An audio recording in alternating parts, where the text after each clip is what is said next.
Kicked off, waiting for it to say that we are all good and we are on. Hey guys, how you going today on BK Sport? The game has just kicked off. Obviously, we've just switched across from the Cowboys versus the Dragons game. We got the Brisbane Broncos taking on the Parramatta Eels here. And the Eels are actually starting off with the ball at third tackle now, 20 metres out from their own line. It just took that Dragons-Cowboys game, it was so random how that one finished off. That's why I guess it's gone straight into this next one, because usually it finishes with like 15 minutes, 10 minutes to go before the next game starts, but today it's gone straight into it. Fifth tackle over the Broncos, and they're going to be 40 metres out from their own line. And Mitchell Moses will kick this ball down to the corner. Now let's quickly run through these two-team lineups, guys. Team list for the Broncos. Reece Walsh is the fullback, with the wingers being Sasai Katapani and Jesse Arthurs. The centres are Tony Staggs and Gehamush Sibisaki.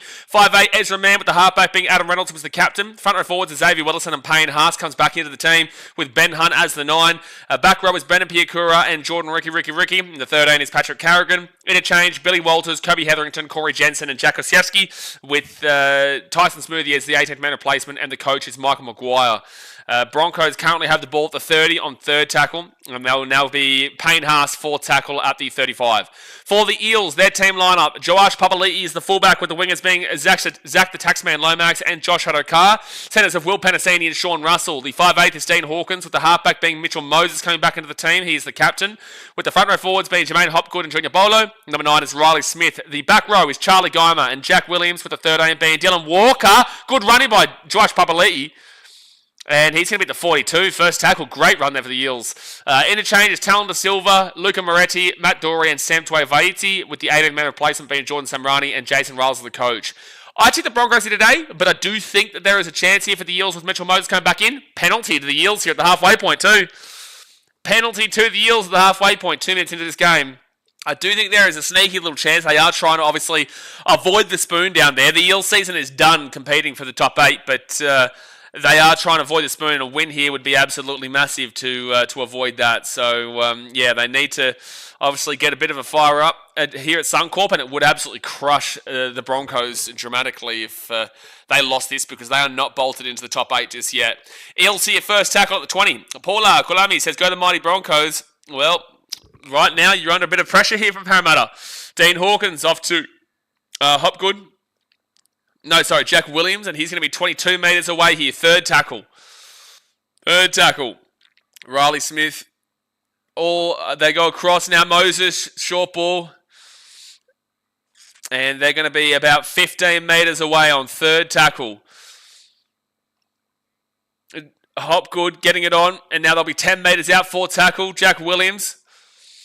The Eels have gotten off to a great start here, man. Riley Smith. Dylan Walker across to Mitchell Moses. Here's a chance for the Eels. No, Lomax will get taken down 10 metres out. And, oh yeah, over the sideline.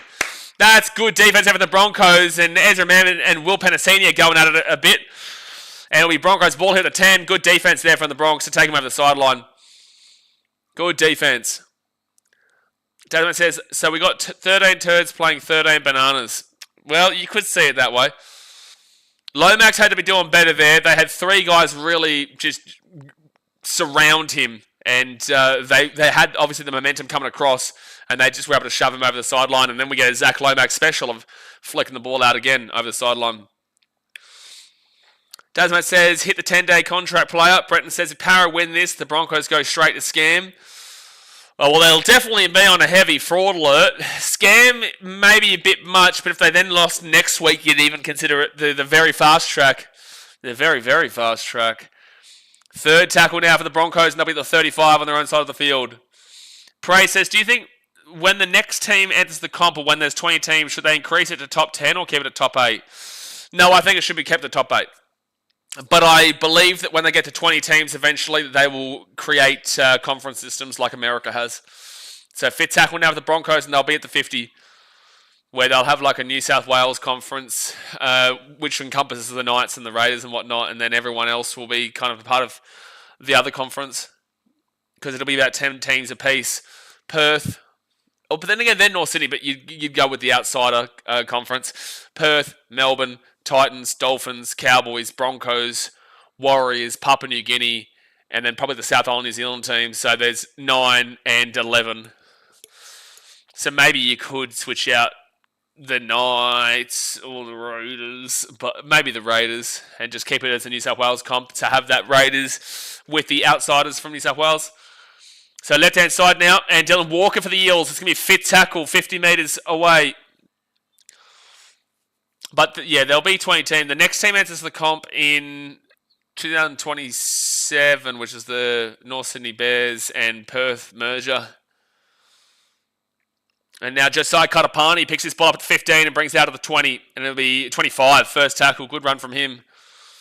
NRL All-Star weekend. Mate, our All-Stars is Origin. Origin is All-Stars. And they're looking to change the eligibility rules at the end of this year too. And I'm definitely not reading that coming out from Dom. Third tackle for the Broncos at 38. This has got a bit of a something about it right now. There's a little bit of oomph in this game. Maybe the Eels are up for this. Fourth tackle at the 45. Neymar says Eels win cash. Don't cash nothing because the Eels are still the Eels, but they look up for the game. I've still got the Broncos to win the game, however. Never thought of that. Well, I don't think that it should go to 10 because then 10, you have to have like buys and stuff and it doesn't make a great deal of sense. The Eels let the ball bounce. George Papali'i will pick this ball up at the 13. Be first tackle. Because top 8 is perfect because you've got this team taking this team, this team taking this team, and then the two middle teams taking on each other as well. Whilst the top 10, it doesn't work as a direct line to a grand final for playing one game each, if you know what I'm saying. Like, it makes an uneven, awkward pathing system. So I would keep it as an 8. And also, it's like, what, we're bringing in 10th, that's 50% of the comp. Right now, you have to be better than 50% of the comp. Because a top 8 from 17 teams, oh, that's a good kick from the Eels, but Jesse Arthurs will get back and bring this ball back from the 10. No, he gets it off here to Reece Walsh. And Maurice Peacey will get crunched down to the 15. It'd bring more revenue, though, for finals. Sure, but tell me how a top 10 works. How does the top 10 work? Because first place 4th right now, second place 3rd. Whoever wins goes through the preliminary final. Whoever loses goes through the second week as a home final. 5th versus 8th and 6th versus 7th. Whoever loses is out. Whoever wins goes through the second week. Where's the other game coming from? So what happens with the other game? Because there's one extra game that you've got to account for with a top 10. So right now it's a perfect way of this team, that team, 1-1-1-1, comparatively to 10 teams where you've got a game that's unaccounted for right now. So how does that work out? A wild card. Okay, so one team gets knocked out. What do you do with the other team? Who do they play? Because the other 8 teams have already got their own designed matchups. So how does the wild card work? All right, so that's going to be kicked out of the sideline there around the 20 for the Broncos. So your Eels will get the ball at about their own 20. Prey says, well, even now, most of the time, 7th and 8th make up the numbers and almost don't deserve being there. That's also true as well. Well, like, for example, right now, I think this year you can make an argument for a lot of teams because no one's really stamped their ground at the top of the table. Eels will be first tackle here at the 24. But, you know, right this very second, I'm not saying Dolphins, Manly or Sharks, but like, I could make an argument for all 3 of those teams that still win a comp, to be fair. Sharks with the least, Dolphins and Manly with the most of the 3. But I also think the Dolphins still may miss out in the finals. 4th tackle now for the Eels, and they'll be the 48. Despite how good they've been scoring, I could still see a world. 6 again here for the Eels on 4th tackle. Now, Junior Polo, he'll be 40 metres out in first tackle. Jared says they tried the top 10 back in 98 only once. Top 8 really is perfect. Like, we don't need finals going longer than it should. I understand the revenue. Oh, that's going to be a penalty here to the Eels. A penalty and on report there for the Broncos. So, Junior Polo gets a penalty for a dangerous tackle. And the Eels are going to get themselves inside the attack at 20. Yeah, Xavier Willison goes in low at the legs. 3rd man in. And 2 low, so that is a penalty. All right, 10 minutes into the first half. 30 minutes to go in the first half. Hit that like button and subscribe. It's been a great start here. Great start to this game. They're going to go over the penalty here, the Eels. Hey, remember when someone said in the last game, and they were like, oh, Broncos win 40-2? And I said, well, why are the Eels going for the 2? Well, you might be onto something here because the Eels are going for the 2 from 40 metres out. Dom Finlayson says, you're blocked on Insta by like a quarter of the players on the field right now. That's actually quite funny. Zach Lomax, Adam Reynolds, and Reece Welsh. There's 3 off the top of my noggin. There's 3 off the top of my noggin. I am followed by quite a few of the boys on the field right now too. But with that being said, it's very funny because, yes, you are correct. I don't know if Ezra blocked me or not too, to be fair. But you are right. You are right. It's funny. This is the 2 teams who have blocked me the most, to be fair. So, and one of them's kicking right now. So, Taxman from 40 metres out, right in front. He will get the kick. So, it is 2-0 Parramatta. 10 minutes into the first half. Praces, I do always feel sorry for ninth and hate it when my team falls just short. Absolutely, but at the end of the day, competition is competition, sport is sport, and in life, you do have to have a loser and you do have to have a winner. So it's like, well, if you feel sorry for ninth and you add ninth into a final system, well, then you're going to feel sorry for 10th because 10th is the same thing. And then when you add 10th in and then there's those 2 teams, well, then you're going to feel sorry for 11th who just missed out. In life, you've got to have a winner and you've got to have a loser. And if you come ninth, you didn't do good enough. Simple as that. Board Collector says, wait, why the player's blocking you though? That's soft behaviour. My issue with Zach is we've got legitimate issues with each other, but we've moved on now. But with Adam Reynolds and Reece Walsh, it was actually because a couple of years ago Titans played Broncos and we were having a bit of banter on social media, and their media manager advised them not to do it publicly because for whatever reason, and got them to block me because we were actually talking, having a bit of a laugh, and myself and Reno and Reece. But then randomly out of nowhere I got blocked, and I found out later through other people that they were told to block me because of the social media manager or marketing manager or whatever at the Broncos. But that was years ago, bro. There's no bad blood there. Zach Lomax, different story, but the other 2, they're sweet. So 5th tackle now at the 50, and Moses will kick this ball into the corner, where Reece Walsh will pick this ball up at the 8 and he'll bring it out now to the 15. Because Reno, myself and Reece, we will, maybe not so much Reece, but myself and Reno, we were just getting a bit of back and forth banter promo for a Titans-Broncos game at Seavas in regards to the conversion kicking. That's all we were doing. Praces first gets the first week off, second, ninth, play each other maybe, but I still like top 8. But see, that's the thing, so 3rd down with the Broncos at the 25. It's making it too confusing. Right now it's very simple. First, 4th, second, 3rd, whoever wins, week off, whoever loses, second week at home. And then 5th versus 8th, whoever loses is out, whoever wins plays one of the teams who lost from the week before. And then same thing goes 6, 7. Makes it a lot more easier for casual viewers. It's not for us. We can understand it because we watch every game. But for casual viewers, you need to be able to accommodate for people watching from the AFL or people watching from the islands who may not know or people watching from America. You need to cater a lot more of a simplified product to make it understandable. Second tackle. And that's why it was a little bit confusing with the old McIntyre system where it was 1st versus 8th, 2nd versus 7th, 3rd versus 6th, and 4th versus 5th.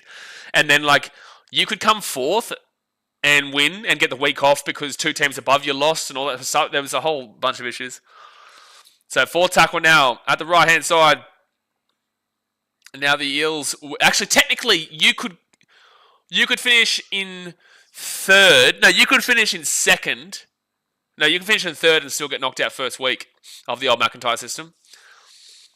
Not anymore, obviously. 5th tackle now for the Eels, and they'll kick this ball down to the Broncos at the 10, where Josiah Katapani will bring it out to the 25.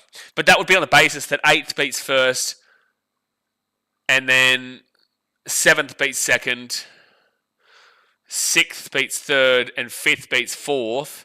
And then the 2 teams that would drop out would be 4th and 3rd. And Broncos now, they will get taken down to the halfway point.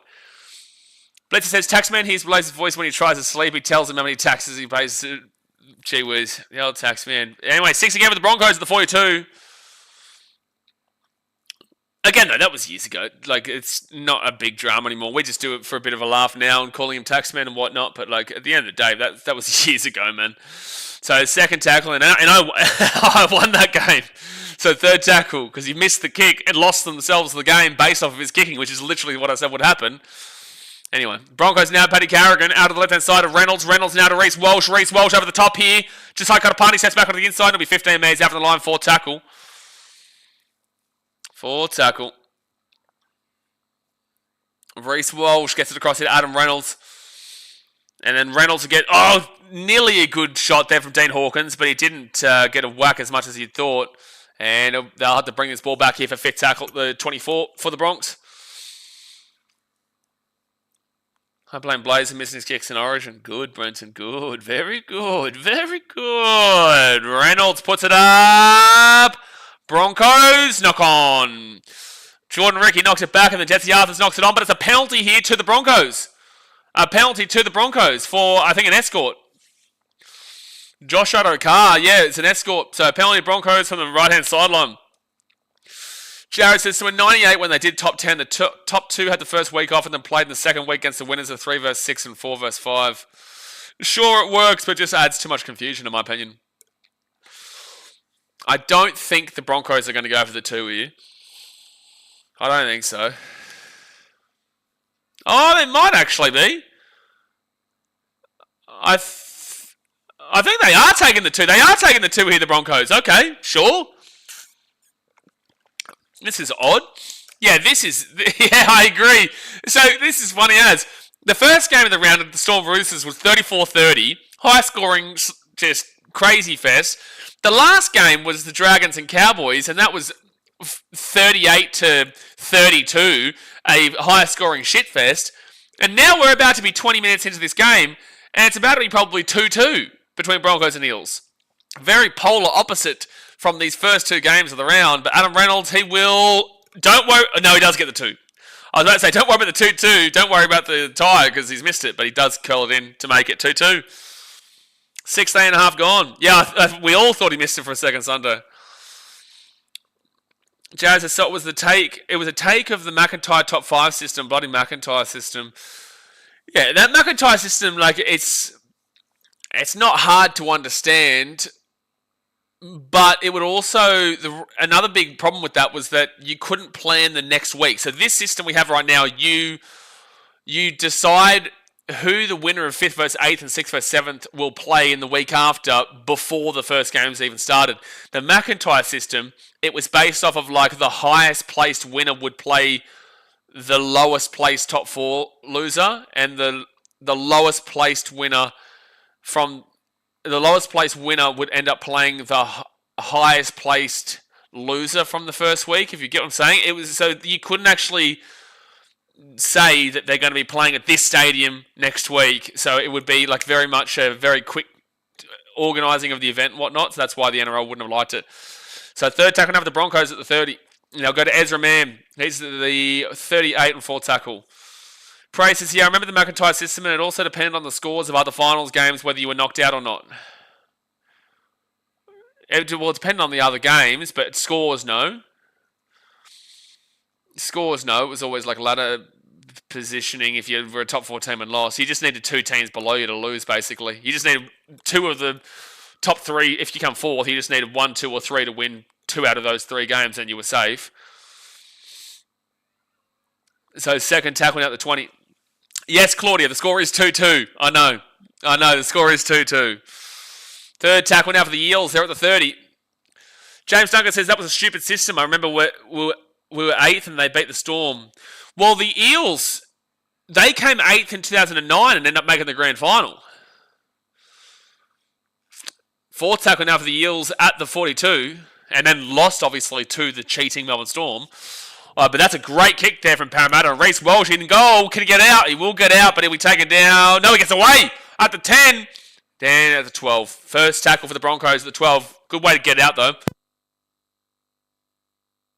And now second tackle for the Broncos at the 22. Eels giving this one a crack. The Warriors were 8th, James says. When was this? Warriors were 8th? Remember, were 8th. The Warriors were 8th and they beat the Storm. Are you thinking about the Eels in 2009?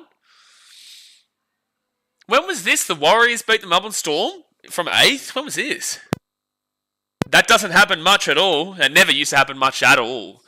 Adam Reynolds at the 35, fakes it a couple times, steps back onto the inside. It'll be fifth tackle for the Broncos at the 45. 20 minutes gone in the first half. 20 minutes to go of the first half. Hit that like button and subscribe. This is looking like it's going to be a good game. Broncos kick this ball down to the 5, where it'll be Josh Papali'i who will bring it out to the 25. I think this is Papali. Josh Papali'i from the Raiders may have the same last name as Papali, but they keep saying Papali in the commentary, so I'm assuming that this is Papali, not Papali'i. 2008. I can't really remember 2008 much. I know that was the year Manly 140-0, but I can't really remember the 2008 finals series too much. I remember that the Titans made the finals in 2009. We got bounced out in straight sets against the Eels and Broncos. And in 2010, obviously, we beat the Warriors for our only finals win in history and then lost to the Roosters in the preliminary final at Suncorp. So, fourth tackle now at the 42. They go out to Junior Bolo. Junior Bolo gets it off to Dean Hall, Mitchell Moses, Papali, and then Pensini. He'll be 45 metres out from the Broncos line. Feels like a Premier League watch-along. Yeah, no, some great goals so far. That's a hard kick to take here from Moses. And they're going to let it bounce. It bounces awkwardly here for the Broncos. The Eels grab it. They kick it over the top here. Here's a chance here. Parramatta with the try time. That is a huge try from the Eels. And Sean Russell, the ball was allowed to be bounced from Reece Walsh. The Broncos didn't grab it. And it bounces very awkwardly where Sean Russell is running onto it, grabs the ball, dinks the ball over the top, and will score right next to the post. It's 6-2 to the Eels with the kick to come. Dom says, Eels making the 8, changed my mind. If the Eels make the 8 in 2025, mate, I tell you this for free, you can have my channel, and I will move to Afghanistan. Alright, how about that one? If the Eels make the top 8. How about you just enjoy watching and be leading here at Suncorp and not make ridiculous statements like the Eels making the top 8? I'll give you my channel and I'll move to buddy Tajikistan if the Eels make the 8 from here. But this is a good start from in this game. Try time bing bong mada bish, Brocky says. Try time bing bong mada bish. Brenton says, I can't remember 2009 too much, was running amok in King's Cross. What? Where's that come from? I don't know. Okay. Where did that come from? Was there a reason for that? Sure. Tasman says, thanks, Dom. I can sleep at night now. Yeah, no, that's thank you very much, Mr. Dom, for telling us the Eels are going to make the 8, apparently. Dom says, I was 3 in 2008. No, thinking the Eels are going to make the 8 right now suggests that you've only gone about 3 years since 3 years old. You'll be about 6, so you were born in 2019. Got ya. I figured it out, mate. I figured out the conundrum. There's a bit of a conundrum here, and I figured it out. But it is 8 points to 2 to the Parramatta Eels with 18 minutes to go in the first half. No worries, Taz. Gee whiz, Dom. Prey says you can start to play a horse with Broncos if Para lead.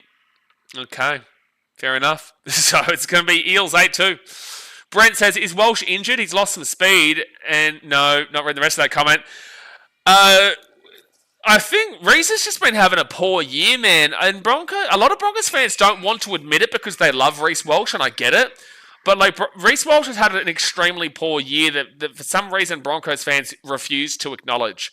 Because up until he got injured, before Origin, he was having one of the worst seasons of a fullback in a long time. And I'm not here hating on Reece Walsh, I'm just giving you what we saw.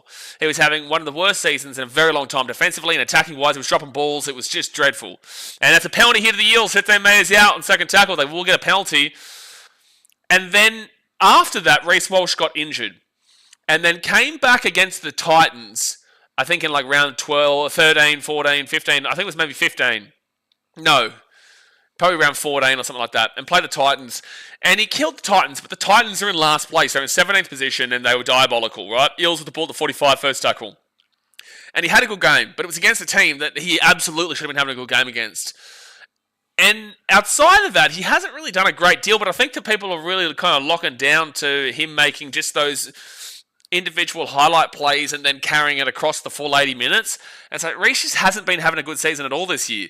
So he needs to turn up a notch again, but it's like Broncos fans don't want to acknowledge this fact. They don't want to acknowledge the fact that Reece has been having a very down year, which is possible and does happen to players. But you do have to sit there and say it how it is and say that Reece Walsh hasn't exactly been doing a great job. He did have a good game against, I think, the Sharks in the second half a couple of weeks ago. Adam Reynolds with the intercept! Adam Reynolds with the 40, the 50, the 45, the 40, the 30. Will he be able to get there? Penasini coming across. He will. I don't know if he's got there. Has he got there? Has he been held up? But this is close. I think Panasini just saved the try. No, he has scored the try. Wow, this game is actually a really exciting game. Adam Reynolds is not a fast player, and Panasini did really well to get across there to try and prevent that try. But this is a really exciting game right now. It's 6-8 with a kick to come. Adam Reynolds with the intercept, and he will score out of nowhere. He will score out of nowhere. Jeez, what a game. What a game right now between the 5th place Broncos and the 16th place Eels. That's none of my business. But Dean Hawkins tried to get... Well, if Reynolds doesn't get that intercept, which he was always getting because that pass was directly to him pretty much, but if he doesn't get that intercept, they would have had a 2-on-1 overlap on the left-hand side. I don't think Panasini thought to get his hand under the ball quick enough. Like, he does actually get to him about 5 metres out. He does get to him 5 metres out, but he just didn't kind of put his arm underneath to prevent the ball from going down. But Adam Reynolds is not a fast player, that's for sure. You see what I mean? Like, he put his hand there, but he didn't get it underneath when he really had to be thinking about that. Seb says, Ben Hunt project has not worked. Agree, but he's also been injured. James Duncan says, Walsh was trying to score every play and didn't want to take a hit. That is why they've pulled his attacking game apart.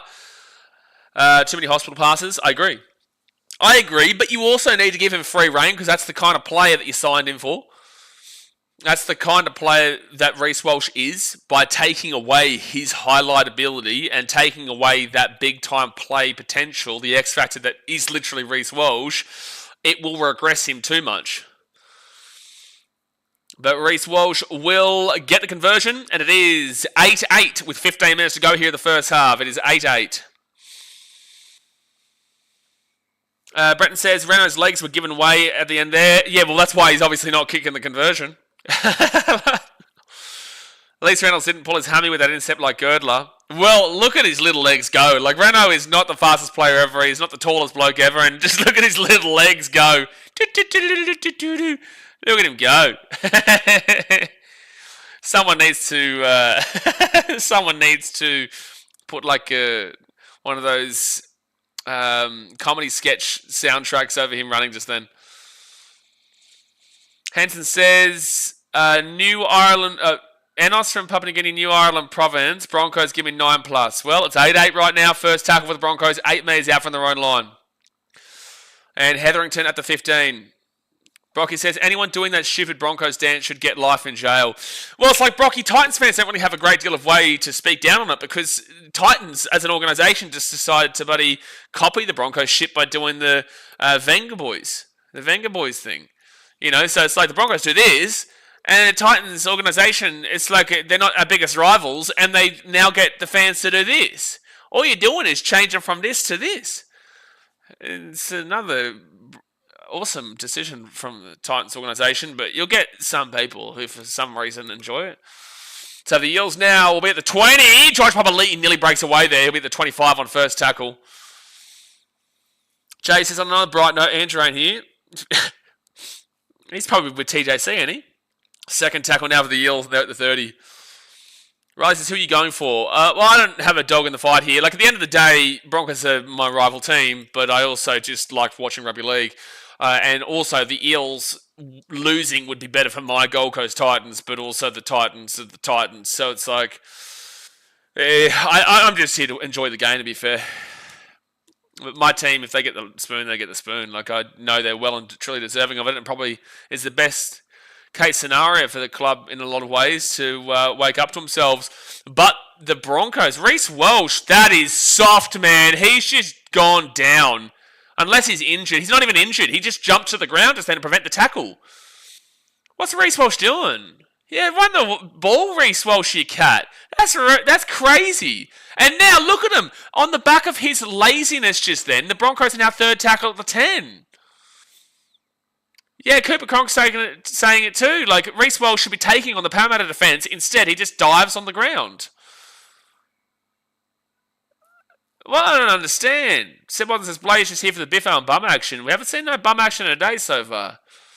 But it will be the Eels. Good run there by Papali, and he'll be at the 35. The woke folk enjoy it. Dalton says, Reece is a tough cookie. He's from Nerang. You'll find form again. Nerang ain't what it used to be fair. Second tackle now for the Eels at the 40. And now they'll be at the 45 on third tackle. Saving his energy for the beat later tonight. What's the beat, Brocky? What's the beat, mate? I don't know what it is. 6 again for the Eels. And they're going to be 30 metres out of the line first tackle. Corey Jensen comes on for Payne Haas. What's the beat, Brocky? Would you like to let the chat know what you're talking about there with Reece Welch? Second tackle over the Eels at the 20. And now they're 15 metres away. And Jack Williams will be 10 metres out, third tackle. Tuivati comes on for Junior Borlo for the Eels. Bolo. Fourth tackle now, 5 metres out. 11 minutes to go here the first half. Riley Smith out to Hawkins. Mitchell Moses kicks it through. Awful kick. He tried to get I can see what he was trying to do there, but he just didn't get a good enough kick on it. And I think he might have stubbed. Yeah, he put his foot into the ground. He's come up a little bit worse aware. Penalty to the Broncos here at the 8. Yeah, Lomax was on there. I could see what Moses was trying to do. He just couldn't. He didn't get a good kick on the ball. Yeah, so Moses. Oh, it was just a knock on. It was literally just a knock on. It didn't even get a boot to the ball. So anyway, penalty offside there against the Eels. 10 minutes to go here of the first half, guys. Hit that thumbs up button. Subscribe if you're new around here. Jim Amar says, I think it's because he thought he might get dragged back in goal. I see you retracted your message. I've already read it out. No, he should have been trying to go. That was still like 6-7 metres away from him when he dived down. So if he gets a full head of steam, at least if he's trying to get around him, but if he goes straight at him, like he'll get out to the 6 or 7, and at least kind of, if you want to surrender yourself, go forward and surrender. He just surrendered sideways. Do you know what I mean? Knock on there for the Broncos. The Eels will get the ball here at the halfway point. Knock on from the Broncos. Knock on from the Broncos. Brocky says some club the Bronco players love going to. Why do they love going to this certain club, Brocky? Like, what's special about this beat club in Brisbane? What's so special, Brocky? It's like you know something that we don't. What's so special about this beat club that the Broncos enjoy going there the most? So, Eels will get the ball from that knock on. 48 metres away here from their own line. This has been a really fun game to watch, though. And you don't usually say that about Eels games. Broncos haven't made as many errors as they normally do. But with that being said, they did just make an error just now. Jason sounds like a gay, but does it sound maybe like it might be, Jay? Maybe sounds like it might be, Jay. Second tackle at the 42. Brocky's the only one who can confirm. And now the Eels will get this ball to the 35 on third tackle. They bobbled the ball, but it's fine. They've still got it. Riley Smith. And 30 metres out, fourth tackle. But they have a mechanical ball. Mechanical balls are actually pretty fun, to be fair. Fifth tackle. No, that's a knock on from the Eels. And now Reece Walsh, he picks it up and he runs it out at the 25.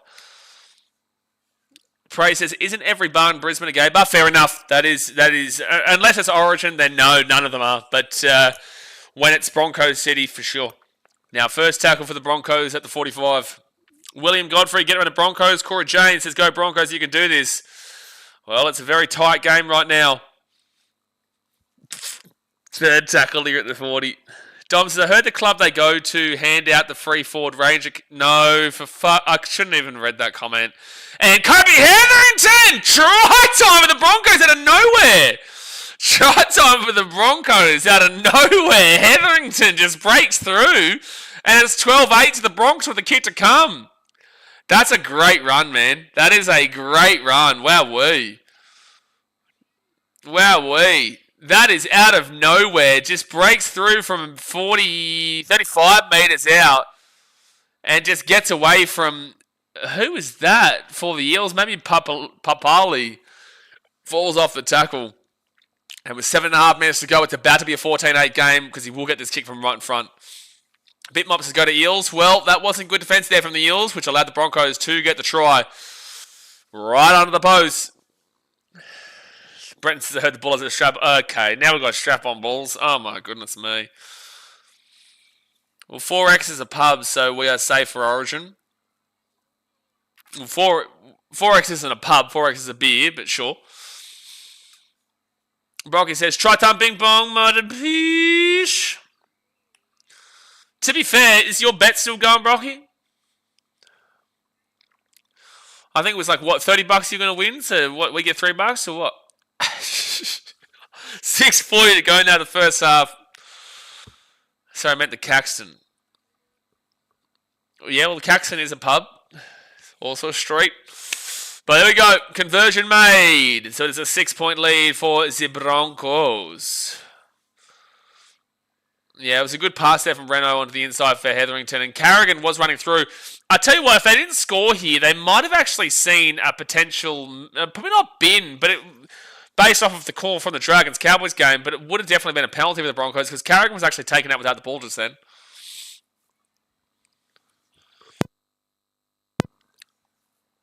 All right.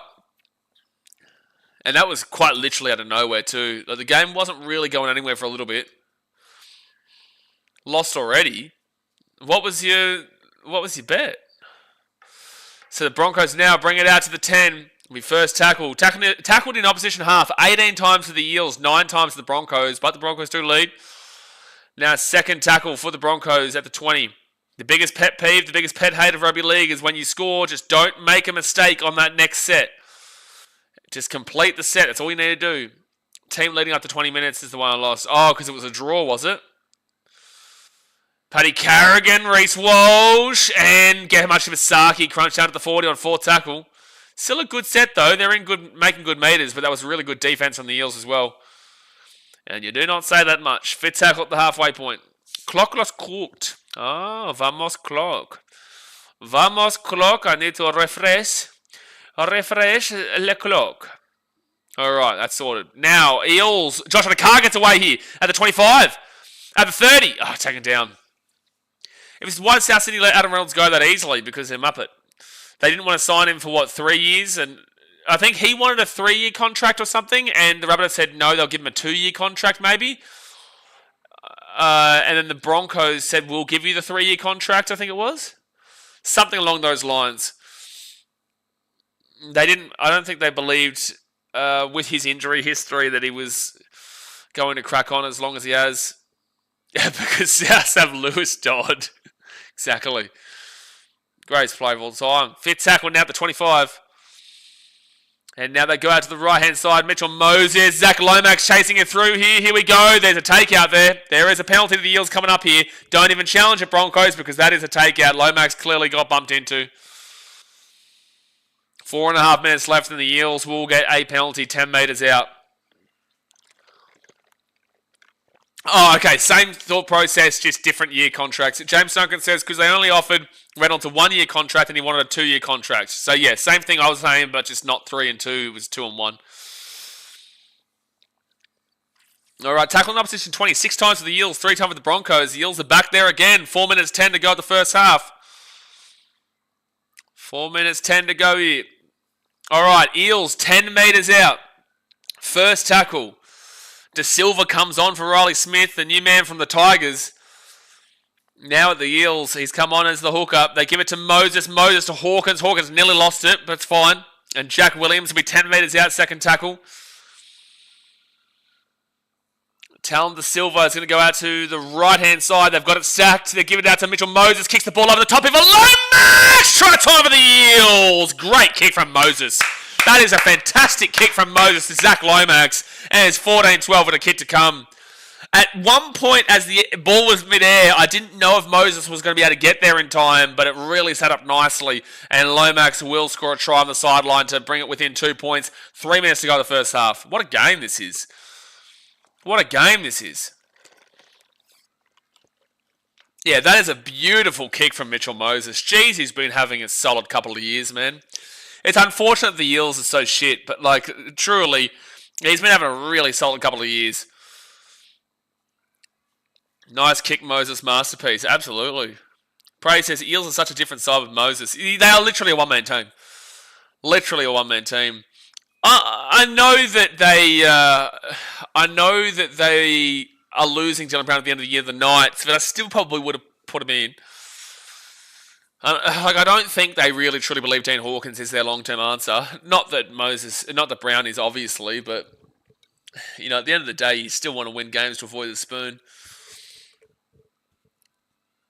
This is actually a high-quality game too, mind you. I don't think the Broncos have not been playing their error-ridden style of footy as much today as they usually do. And obviously the Eels are playing some pretty good footy. This is actually a really quality game.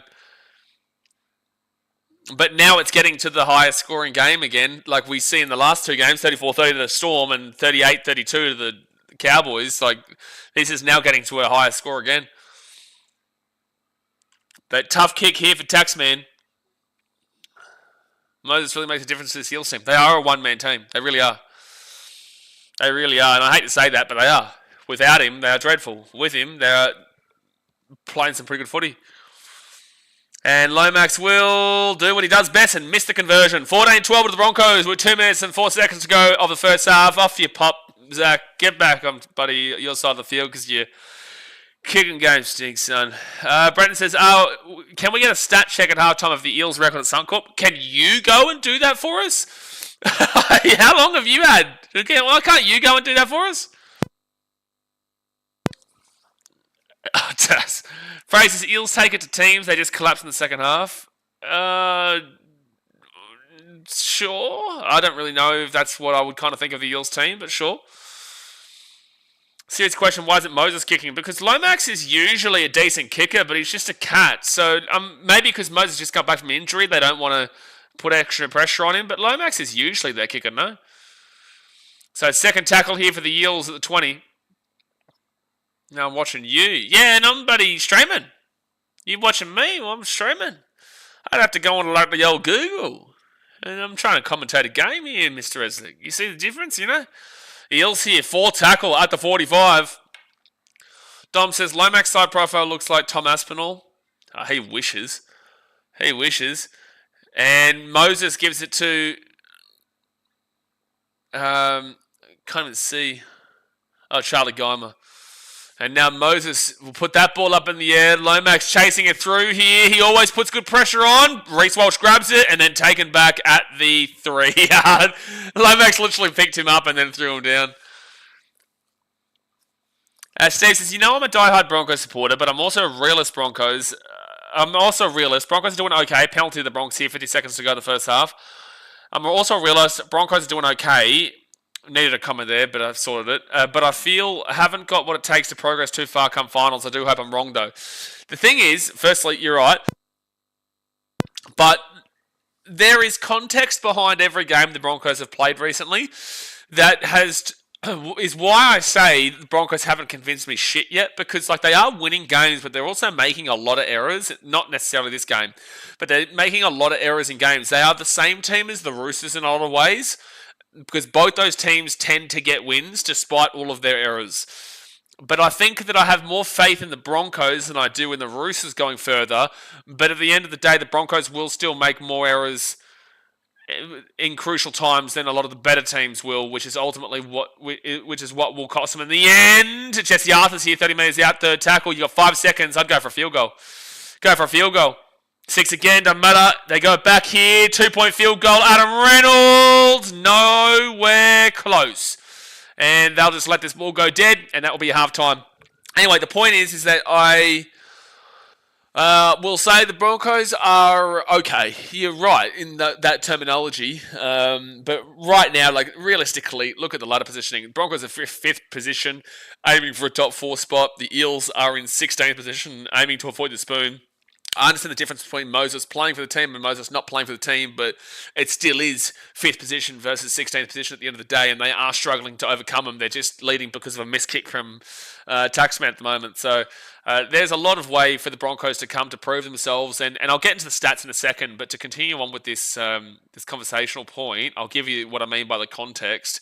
So in recent games for the Broncos, they had a bye. last week. Week before that, they beat the Titans. Whooped to shit. They beat 17th position. The Titans are awful. With that being said, the Broncos were not good in that game. They were very lucky they were playing a team as awful as the Titans that day. But they're 17th. They played the Bulldogs. Both teams had their origin players out. They came back from 18-0 down to win 22-18. The Bulldogs have all their origin players out. So do the Broncos.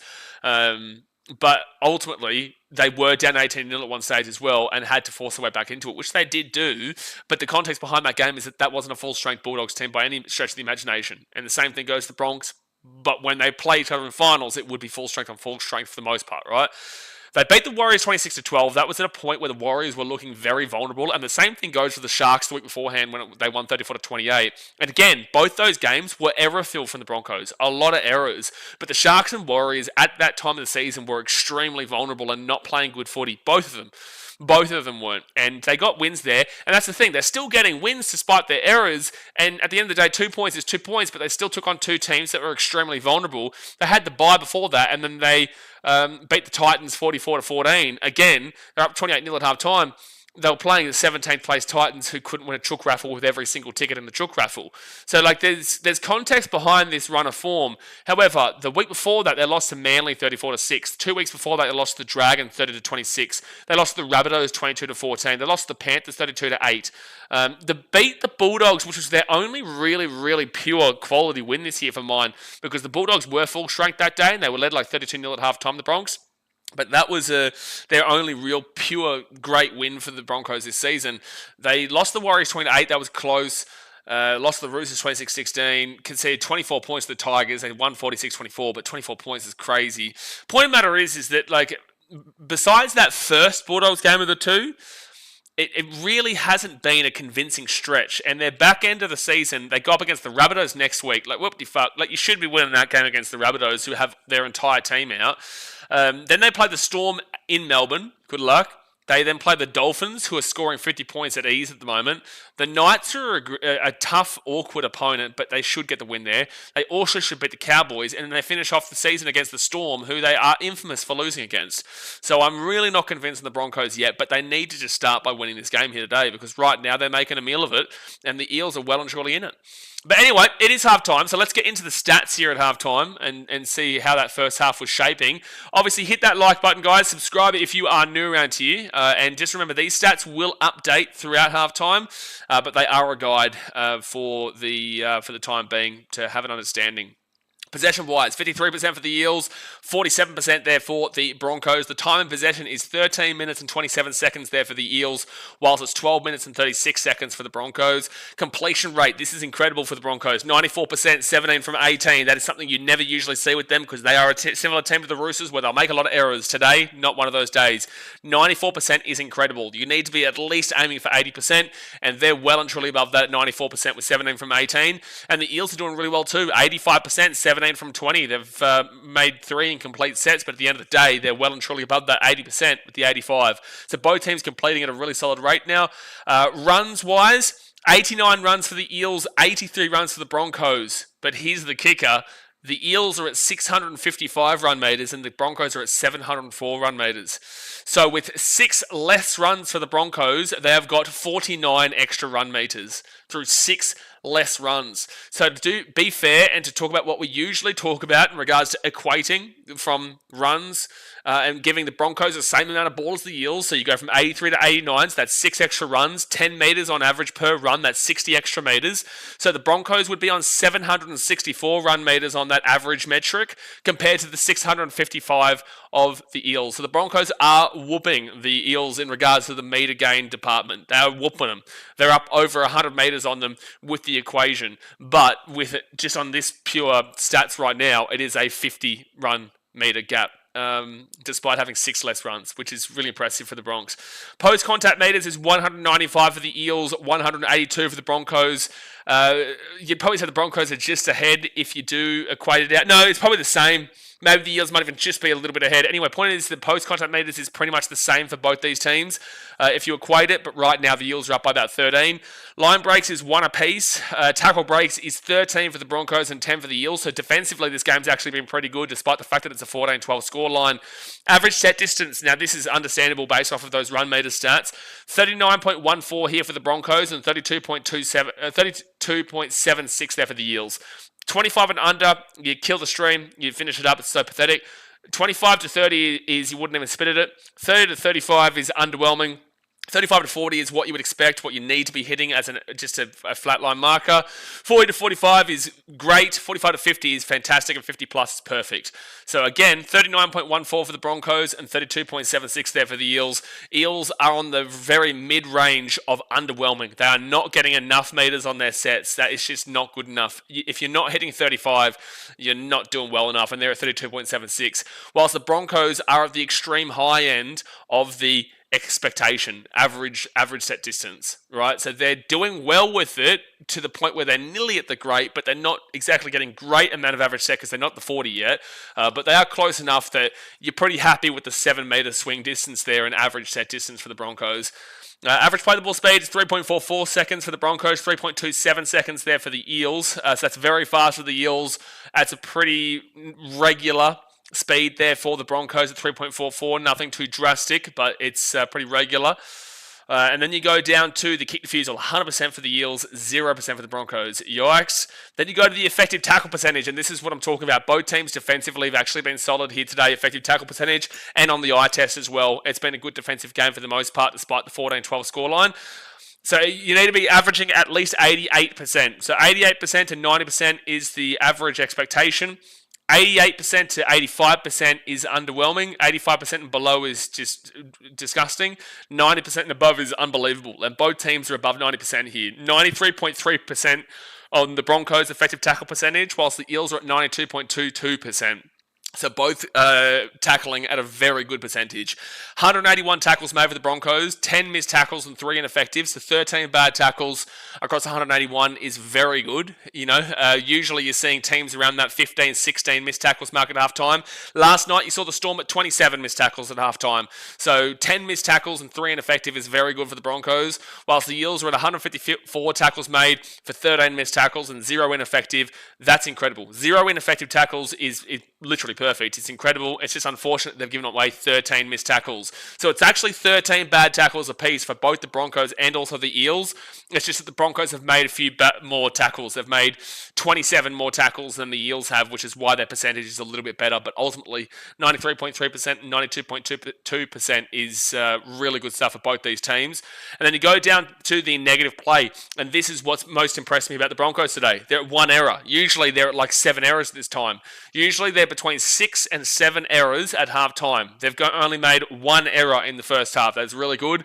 Whilst the Eels are at 3, which is also very good. Anything under 6 is very good in a half, right? But they're at 3. That's really, really solid. So the Broncos, brilliant. Eels, very good. There's not many errors in this game. That's what I'm saying. It's a high-quality game. Penalties conceded, though. 4 for the Broncos, 3 for the Eels. So both teams are a little bit ill-disciplined here. 2-2 on the ruck infringements, and then 1-0 on report for the Broncos. So overall, to give a quick summary of the stats, both teams lacking errors. Both team completion rate fantastic. Both teams defensively have been very solid here today. The play the ball speed is relatively slower for the Broncos, quite fast there for the Eels.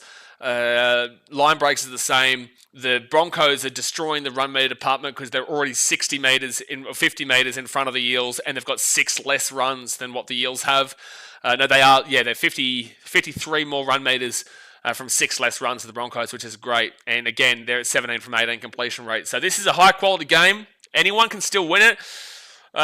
Broncos obviously fighting for still to make the top 8. They're not guaranteed yet by any means, but if they win this game, they're putting themselves up there with the top 4 battle, where they just need the Warriors to lose to the Titans tomorrow, right? Good luck with that. But Titans have a good record against the Wars. But that's a halftime stats anyway, and now we just wait for the second half to get going. Seb Watson said it's okay, we can wait for Blaze to Google, got nothing else to do. No, how about this one, Seb Watson? How about this? How about you go Google it? You cat. How about that one? I like that one. James says if Broncos came 5th or 6th, they get a home final. Correct. So if they make the second round of the finals, anything can happen.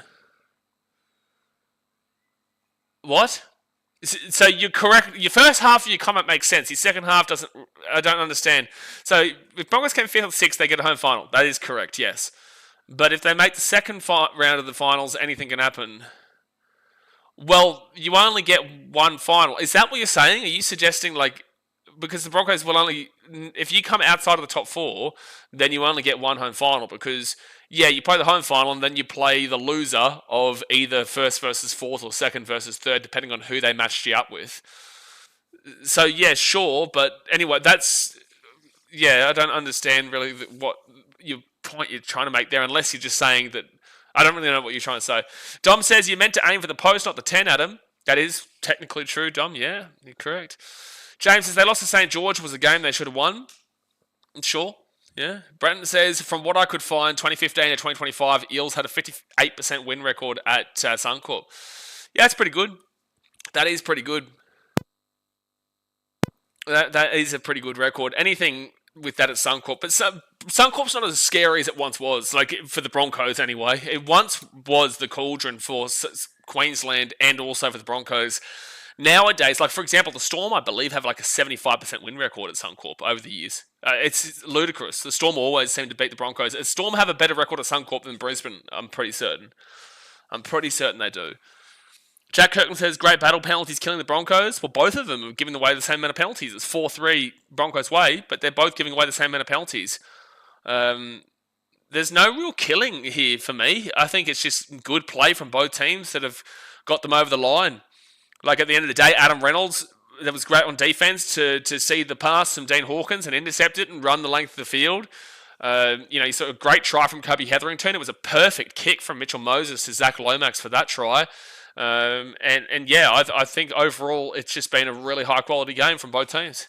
You don't say that much about the Eels. You really don't. And you also don't say that much about the Broncos too. Like they have the hype moments. They do know how to. They do know how to score and they do know how to play some good footy, but also they can drop the ball a lot, and they aren't doing that today. James says they can beat any team on their home ground. Sure, but on that basis, I could also make an argument that right now you might not even win on your own home ground. Like you're playing against, sure, but everyone can kind of beat anyone on any given day. Like for example, the Titans, they went and beat Manly 26-6, and Manly right now are playing some great footy. They're on form. They're battling it out for the top 8. Right now the Eels are in 16th position, have travelled up to Brisbane, who are 5th position, and they're only down by 2 points here at half time. Like anyone on that given day, I could see a world where the Rabbitohs make me remove the Sharks from this ladder this week. If the Sharks lose to the Rabbitohs with all the Rabbitohs injuries, I'm removing the Sharks from this ladder. I remove them. Not even scam. They're just gone. But I could see a world where the Rabbitohs do it. Right? On any given day, anybody can win. Right? So, sure, your point is, I understand your point, but it's also a point that can be technically made for literally anyone, really. I wouldn't be tipping the Broncos to beat the Raiders at GIO. I wouldn't be tipping the Broncos to beat Melbourne in Amy Park, even though Manly did it last week. But Broncos have an awful record against Melbourne in general. And again, Storm have a better record at Suncorp than Broncos. I would maybe tip the Broncos against the Dogs, to be fair. Broncos Warriors would be a very interesting thought process. The Warriors beat them. When they played each other earlier on, 20-18 in New Zealand, but that was a very close game. But I wouldn't tip the Broncos against a great deal of the teams above them for the most part. Steve says, or a non-football related question, how's the travelling going? Yeah, good, mate. Got a beautiful view here in Vung Tau in Vietnam. It's amazing at the moment, and it's just unfortunate I've had this runny nose and a bit of sickness for a while, but at the end of the day, we're moving and grooving, and no, it's good stuff, mate. It's good to be able to travel the world and experience different cultures and different perspectives while still being able to watch rugby league and create content and do it here. But the Broncos are running out here for the second half. The Eels are already out in the field as well. So, Jared Funmoney says, where did you find that, Brenton, for venue stats? I'm interested now. Rugby League Project probably has it, no? I think maybe Rugby League Project probably has all the stats on that. James says, 2023, they smashed Melbourne at their home ground to get the grand final. Sure, but 2023? What has that got to do with anything, 2023? That's 2 years ago. And Well, you're talking about, but the Panthers played the Storm in the preliminary final, and that was at a core stadium.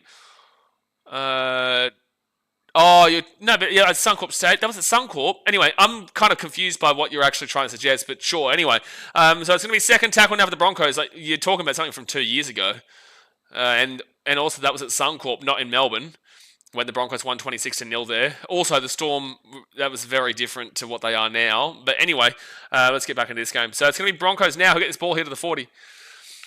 On fourth tackle. Hit that thumbs up button. Subscribe if you're new around here, guys. Alpha says, anyone close to hitting their punts? I had Zach for anytime try scorer, so we're getting close.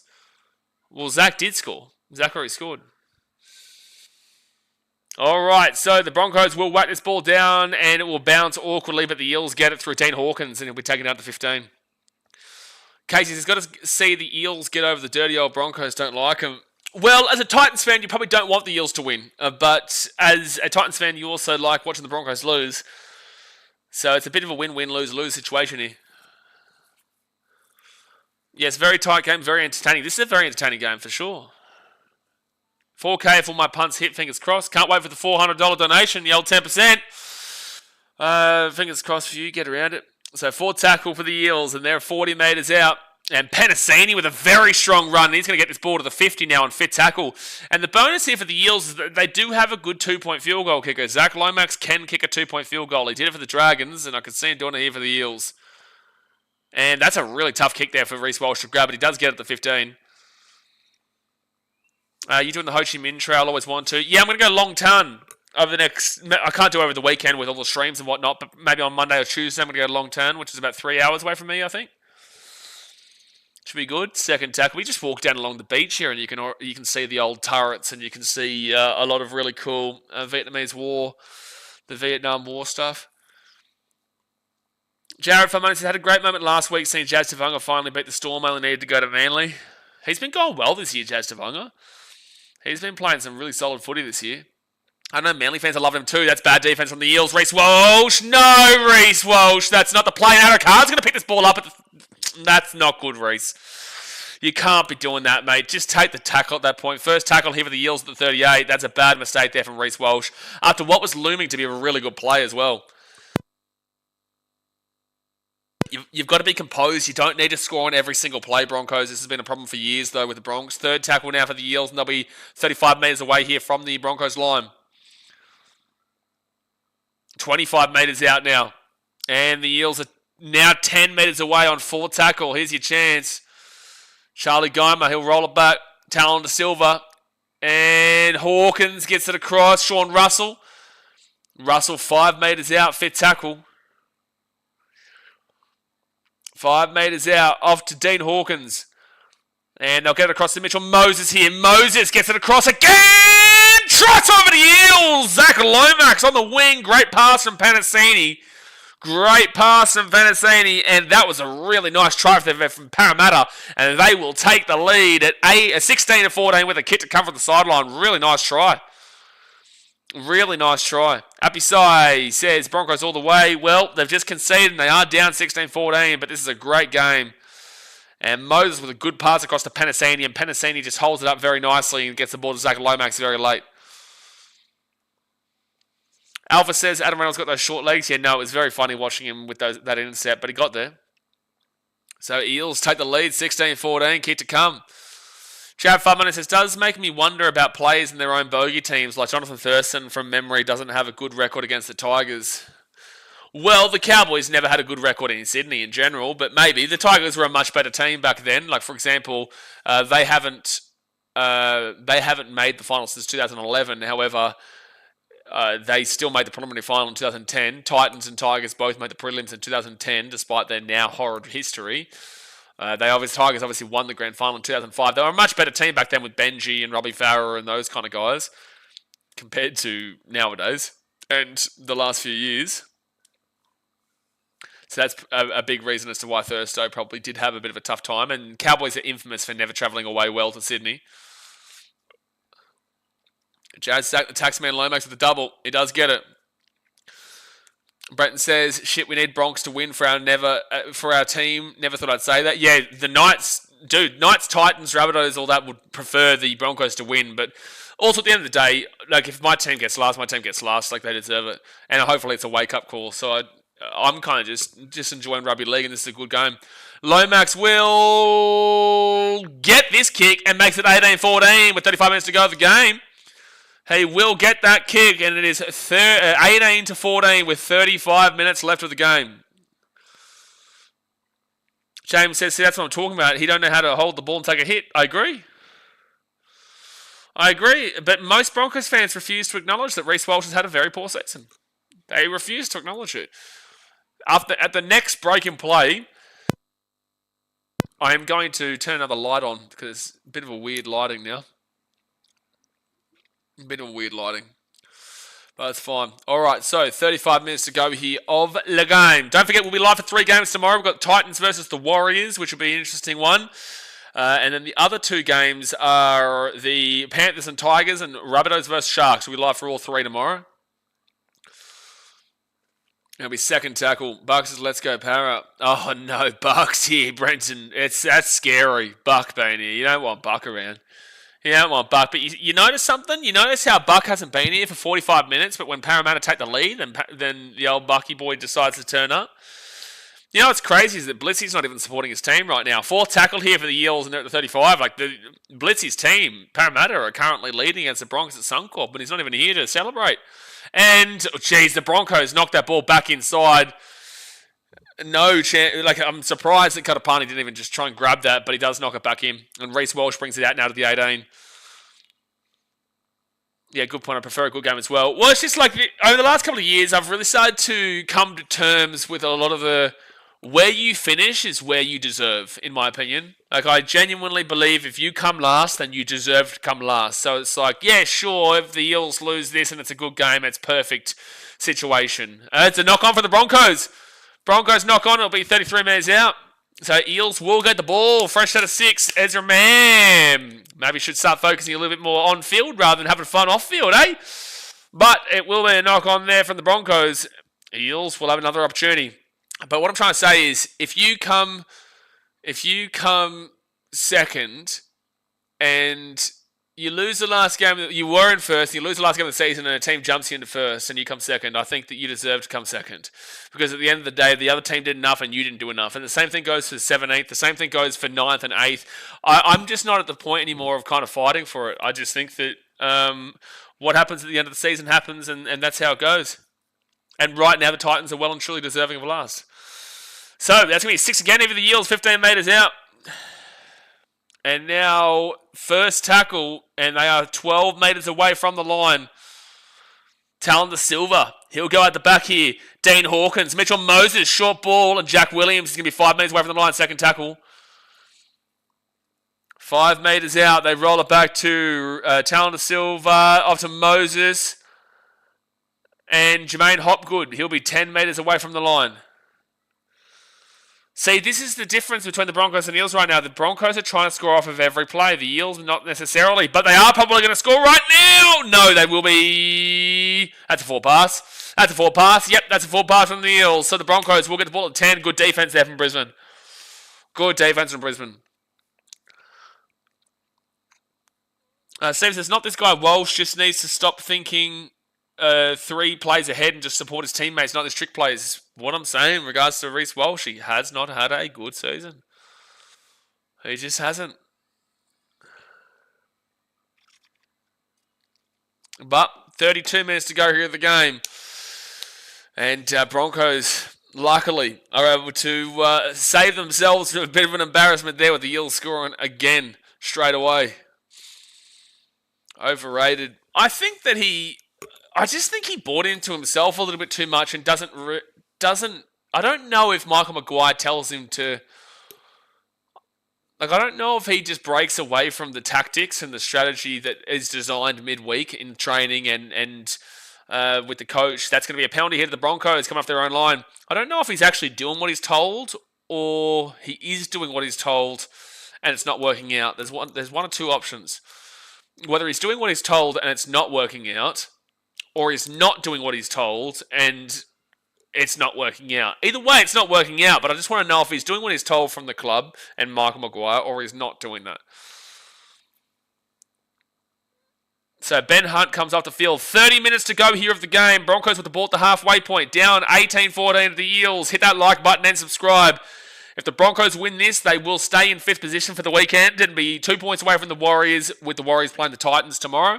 If the Broncos lose this game, they can technically drop as low as 8th.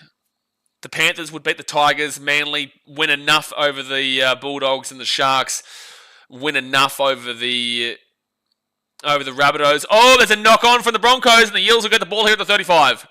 And here's the error-ridden Broncos we're looking at, but they're going to challenge this call here. They are going to challenge it. So the Broncos can fall as low as 8th, but they'll probably finish as low as 7th. It's probably 6th. Probably only the Panthers jump them, but depends on that. Manly Bulldogs going to be fair. Sharks are a bit far behind points differential. All right, so the challenge coming up. And there's a hand around the ball. And he's still got the ball there. He's still got the ball there. He's still got the ball there. He's still got the ball. Nah, he hasn't lost the ball. That's going to be a successful challenge. Good work from the Broncos. He never lost the ball. So 30 minutes to go. Challenge successful from the Bronx. And then for the Eels, the Broncos can drop as low as probably 6th. They could drop as low as 8th, but they'll drop to 6th, you'd expect, at minimum. Whilst the highest they can go is 5th. And the Eels, if they lose this game, the Titans would need to win by about 6 to 8 points over the Warriors to go above the Eels, and the Eels would go into last. But if the Eels win this game, then they can jump as high as 13th position. But they would need to rely on the Knights losing, the Rabbitohs losing. Cowboys already lost, obviously. No, Cowboys won, actually. So, no, they would go up to 14th position. Cowboys won, sorry. And Eels knock it back here. And it's going to be a dropout in the end. No, we got out of the end goal. No, it is going to be taken back into the end goal. So, it will be a dropout from the Eels to the Broncos. Henson says, Broncos, what happened? Come on. James says, he reminds me of Anthony Milford, $1 million for nothing. Anthony Milford was also a huge part of your 2015 season, but also was very good in 2016, and 2017 is when he started to falter a little bit. But let's not pretend like Anthony Milford didn't do a great deal of work for the Broncos before he ultimately had to leave. Good long kick there from the Eels, where the Broncos get this ball at the 45 on their own side of the field, and it's Hetherington. He slips over at the 42. It'll be first tackle here for the Broncos. They go right-hand side, Corey Jensen. Jensen, great run to the 30 on second tackle. And 6 again now, so huge opportunity here for the Broncos. It's been a massive back-and-forth game. Back-and-forth game. Adam Reynolds. Oh, my gosh. Who's the idiot who got in the play there? The Broncos are very lucky there's a penalty for an offside here. Who is the Muppet who walked through that for the Broncos and made the mistake and... Well, it wasn't Walsh. It was on Renault passing it there. Who is the man who gets involved here? Reynolds, is that Carrigan? No. Yeah, it is Carrigan. Yeah, Carrigan gets in the way there, and they can't get the pass away to Reece Welch. Anyway, Broncos very lucky that there was a penalty for an offside against the Eels. First tackle here for Brisbane, 9 metres out. Billy Walters off to Adam Reynolds. Billy Walters is usually good as the old super sub. He comes on and changes the game quite a bit. And it'll be second tackle now for the Broncos. They're going to be half a metre short of the line. Down by 4. Really good game here, but Billy Walters out to Adam Reynolds at the 10. Then he gets it off to Ezra Mam. Ezra Mam to Pia Kura, and he's 5 metres out. 6 again for the Broncos. 5 metres out, first tackle. They give it out the back here to Reese's Pieces. Then he gets it off to Corey Jensen. Jensen will be 13 metres away, second tackle. Carrigan's hair got in his eyes. Second tackle, Billy Walters fakes it left, goes out to the right to Paddy Carrigan. Carrigan to Adam Reynolds. Adam Reynolds! Undercut with the intercept. Doesn't get away from it, but he stopped the try. The pass just wasn't good enough there from Adam Reynolds. It was too low. Reynolds, Adokar tips it up to himself and does grab it before the Broncos score through Jesse Arthurs down the right-hand side. So it is Eels ball now, second tackle at the 18. Eels ball. That was, if the pass was just a little bit higher, the Broncos would have scored then. The Broncos would have scored if it was just that little bit higher. Now, fourth tackle here for Parramatta, and they're 35 metres out from their own line. Still 27 minutes left here. And great run from Talon to Silva, and they're going to get this ball to the halfway point. Fifth tackle, he noticed that there was a player offside, but he gets back on side in time. And now Moses. Pretty normal kick of Walsh, but that's a great chase through from the Eels, and they will knock it on. So zero tackle here for the Broncos, 20 metres out from their own line. Damn, 85% of people in the poll, in the chat, have voted for the Broncos. That's a lot. Through nearly 500 votes now, 85%. Jeez, well, they're not winning currently, and there's 26 and a half minutes to go. So that's suggesting a big upset would be happening here. Now, Gehamuch Chipasaki out to the 35. Zach Lomax is feeling something in his leg. God bless him. Daniel Bates said it's always Milford's fault. Always, exactly right. And that comment before proves exactly what we're talking about. Reece Walsh, oh, for gosh sake, Reece. This is what I'm talking about, Reece Walsh. He's thrown a forward pass. You do not need to score on every single play, Reece. Fuck me, dude. Dead set, Reece Walsh. I understand he's trying, but he's trying too much. He is trying too hard. You can't be throwing a forward pass in that situation, man. Reece, you've got to be doing better. He has been, in this game, the one making the mistakes. He makes the knock-on before. He throws the forward pass there. Like, I understand you're trying to get something going, but at the end of the day, if it's not working, then just give it a bit of a rest and try and allow Ben Hunt to do it, or Adam Reynolds to do it, or Ezra Mam to do it, or somebody else to do it, because it's clearly not working right now. And now the Eels are going to be in great field position. If they score here, it's going to be on Reece Walsh. So the Eels now, second tackle, 35 metres away. Lonell says, Roosters never win their games again. Oh, you're going to get timed out because he said 2 S's in the Storm this season. I might be wrong. You tell me. Roosters don't win a great deal of games. But is that a surprise to you that they're losing to the Storm? The Storm are a very good team. They're in second position for a reason.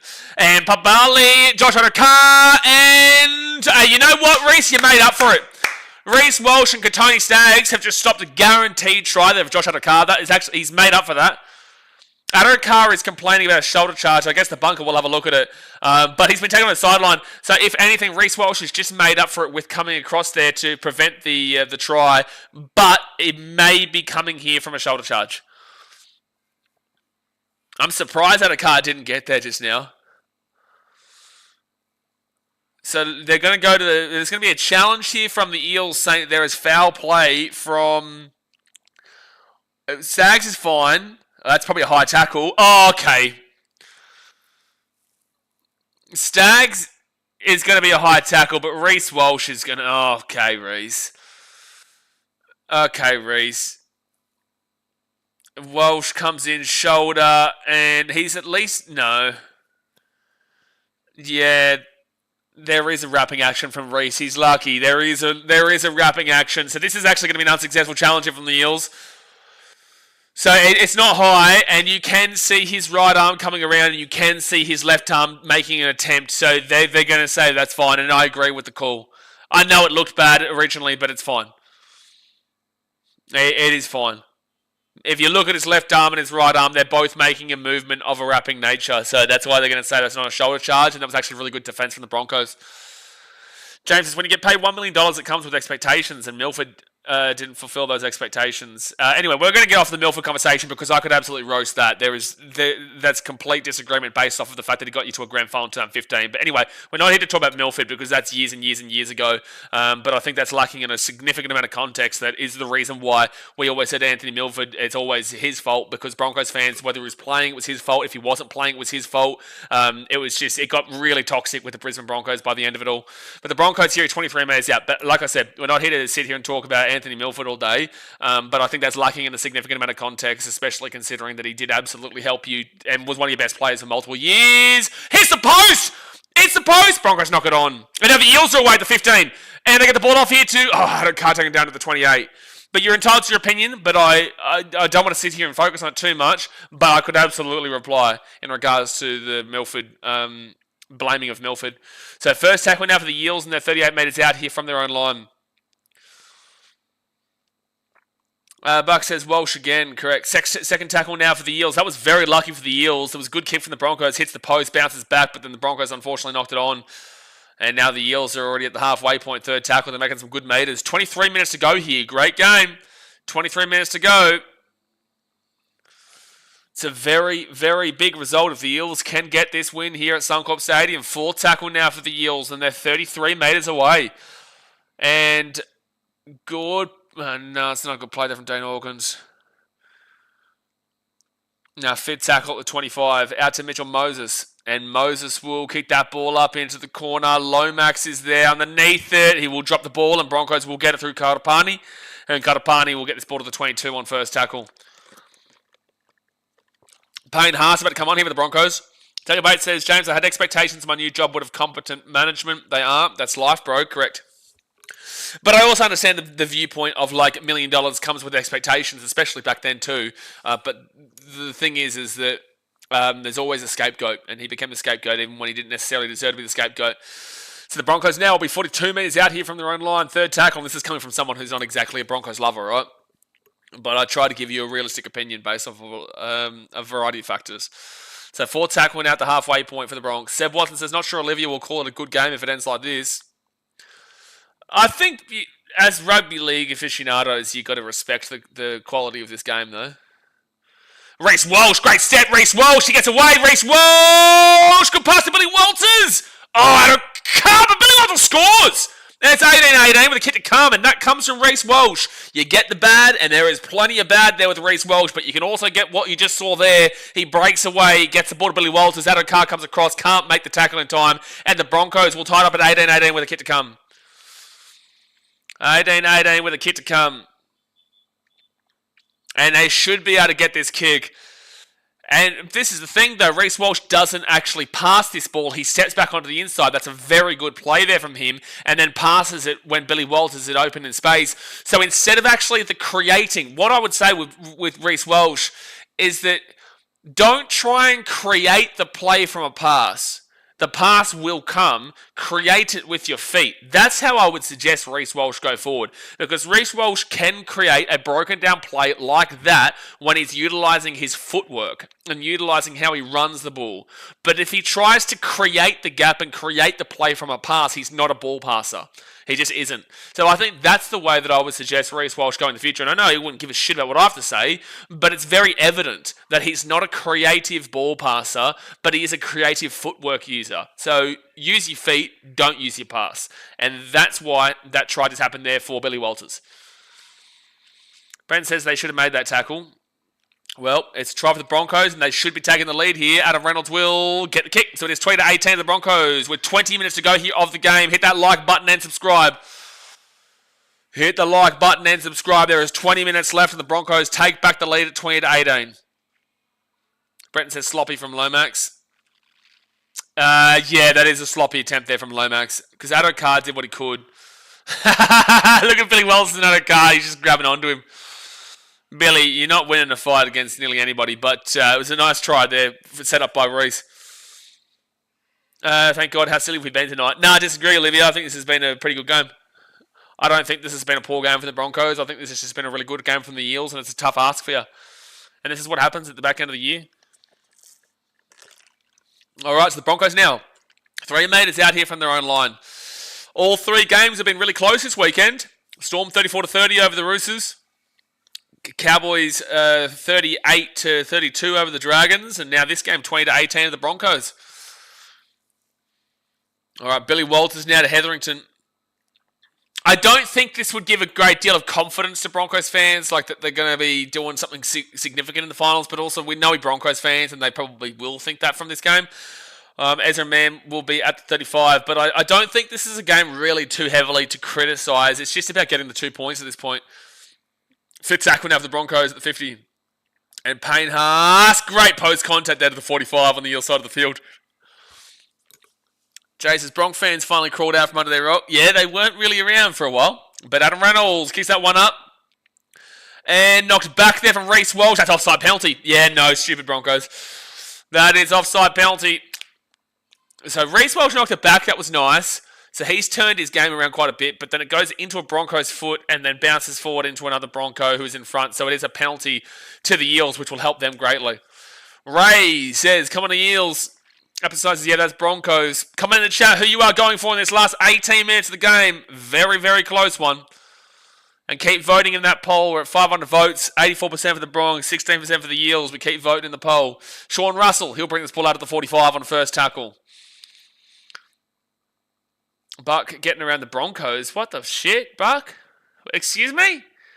What, Buck? You bucking crazy? You're bucking crazy, son. So 3 tries apiece. It's just the Eels miss one of their kicks. They go out to Junior Bolo. Buck, you're an Eels fan, mate. Why are you saying go Broncos? Third tackle here, 40 metres away. I have money in the Bronx. Well, you aren't a fan of the Eels then. That's a disgraceful comment. So fourth tackle. I have never, ever, ever, ever bet against the Titans. It's like, sure, I could have made money because the Titans suck, but at the end of the day, I would never bet against my team. That's disgraceful. They go out to the left-hand side. No, you're an Eels fan, Buck. No, you're an Eels fan. Fifth tackle here at 35. No. That's not how it works. Fifth tackle here at the 30. And they go to Mitchell Moses. And Mitchell Moses now kicks that ball up into the corner. And Eels catch it. Oh, taken down to the 5 with a knock on. And just like Katapani, he breaks away here. And he'll be taken down to the 25. But they'll come back here for the no advantage. Maybe, was it? No, it's a penalty of the Eels for high contact. Buck, is this, Jay, you'd know, is this the same Buck from that Eels game? Is this the same Buck or is this a different Buck? Because there was definitely a Buck who was a passionate Eels fan. Definitely a high tackle there from Piakura. Yeah, correct call. I would take the 2 of them, the Eels. I would take the 2. I know Lomax is Lomax, but I'd take the 2. It's 2018. It's about 10 in from touch. I'd go for the... They're not going to go for the 2. They're going to go for the try. Same Buck with all them timeouts. Well, then, Buck, you're full of it. Then you are full of it. You are an Eels fan, and that's the end of it. So first tackle now, 5 metres away here from the line for the Eels. I don't know why they didn't go for the 2 points there, but if they score, then who cares? But if they don't, then we'll be wondering why they didn't go for the 2 points. Second tackle here for the Eels. They get dragged back to the 14. Junior Polo, 17 minutes to go here of the game. Treska says, golden point incoming. Well, it would have made sense if they went for the 2, but they didn't. Third tackle here for the Eels, and they're 10 metres away. I appreciate backing in your attack, but I also think that you're away from home. You're the lower placed team on the ladder. I think you should have been going for the 2 then. But they might still be able to score. Josh Adams! Try time for the Eels! Try time for the Eels out in the left wing, and he does score. And luckily for them, they will not have to rue the not going for the 2 shot, because they will get the points and they will lead 22-20 with 16 minutes to go here of the game. And it's Adokar with the try time. Nah, Buck, that was annoying. So we're going to time you out. You don't get to celebrate now. We are definitely going to be timing you out. Tacey says Broncos horse is Buck. Yes, that is correct, Tacey. That is correct. Broncos horse is Buck. Not the same Buck from before, though. Not the same Buck. But the Eels score on the wing. This is such an awesome game. 22-20. Parramatta squeals. 22-20, and this is a tough kick here from the left-hand sideline to try and make it a 4-point game. Broncos, 2-point field goal. Reno, don't know if he has the legs in him. Ezra Mam, don't know if he has the brains on him. Reece Welsh, don't know if he has the bloody composure on him. You'd probably have to lean with Reno from a 2-point field goal standpoint if that got to the case, but I don't know if they've got someone with the distance on them. Eels, they got Lomax, but with Broncos, I just don't know if they've got the distance on them. Jared's got to love the fight from the Eels tonight. Yeah, no, they've been good, mate. The Eels have been solid. This hasn't been like a Broncos bad performance where the Eels have been able to stay in it. Like, both teams have been solid. Broncos haven't been at their primo best, but they're not like playing bad, the Bronx. The errors have been very limited. Yeah, sure, Reece has made a few mistakes, and the errors have been worse in the second half than the first half, but you go through the stats, the completion rate is 4 errors has been rougher in the second half. They were at 17 from 18. Now they're 26 from 31. So that's not great. Lomax from the left wing. He will miss the kick. Oh, hits the post and does what he does best and misses the kick. So it is a 2-point game. 22-20 of the Eels with 15 minutes to go here. 15 minutes. Like, completion rate is the exact same. 26 from 31, 83% for the Bronx. 25 from 30 for the Eels, 83%. Run meters are still absolutely dominating the living shit out of from the Broncos side of the field. Post contact, the exact same. Line breaks actually more for the Eels, 4-2. Tackle breaks is 25-21 to the Broncos, so pretty typical stat line there. Average set distance, Eels have improved it in the second half. The Broncos have regressed a little bit, 38.12 to 35.12. We've got the effective tackle percentage, both teams still around that 90% range. Anyway, Eels get the ball here 5 metres out from their own line. It's Dean Hawkins off to Junior Bolo, who brings it out to the 15 on first tackle. And then you go down to the missed tackles, 25 for the Eels, 21 for the Broncos. Relatively typical for both of these teams. And then errors is 7-6 Eels' way. So the Broncos aren't even with the most errors in this game, which is usually what they do. Look, this game has been a lot more quality than you probably would have imagined. Dylan Walker, he'll bring it. That's nearly a high tackle. No, third tackle here. 28 metres out from their own line. 14.5 minutes to go here. Jared Farmoni says, is there no one else on this Eels team to kick conversions? Oh, Eels nearly lost that ball, but it's fine. 4 tackle here at the 40. Moses is coming back from injuries. That's why they're not giving it to Moses. Lomax is their kicker. Outside of that, yeah, probably not. Moses will probably take back over the job after this week, maybe. Dresco says, golden point coming. Maybe, man, but it's still a long way to go. Right-hand side of Mitchell Moses, and he'll kick that ball up. It's going to be a good chase here from Lomax, but Reece Walsh will grab it at the 20. Difficult kick. Difficult kick to take. David says, thank gosh Moses didn't kick that conversion. Why? I'm not sure your point. So third tackle, thank gosh Moses didn't kick that conversion. I don't understand. So third tackle now, and they're 28 metres out. So what, have they missed 4 kicks today? No, he's missed 2 kicks today. How many kicks has Lomax missed? Because Moses would have iced that. I agree, but that's because Moses came back from injuries. They probably don't want to risk it. Fifth tackle now at the 40.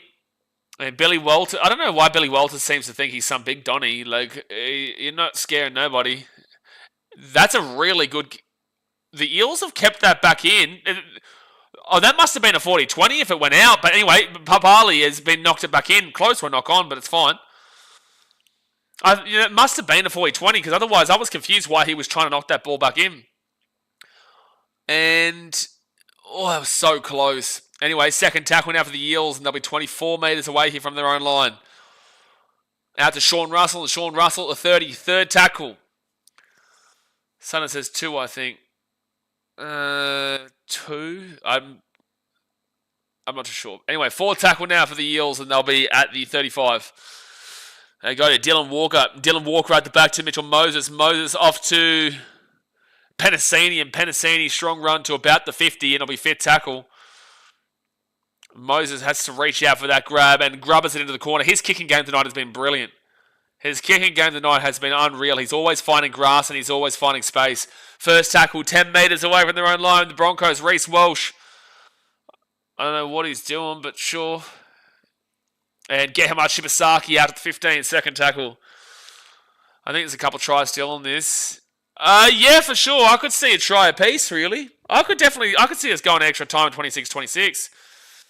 Billy Walters now, but I could also see the game finishing 22-20. So fourth tackle now at the 50. I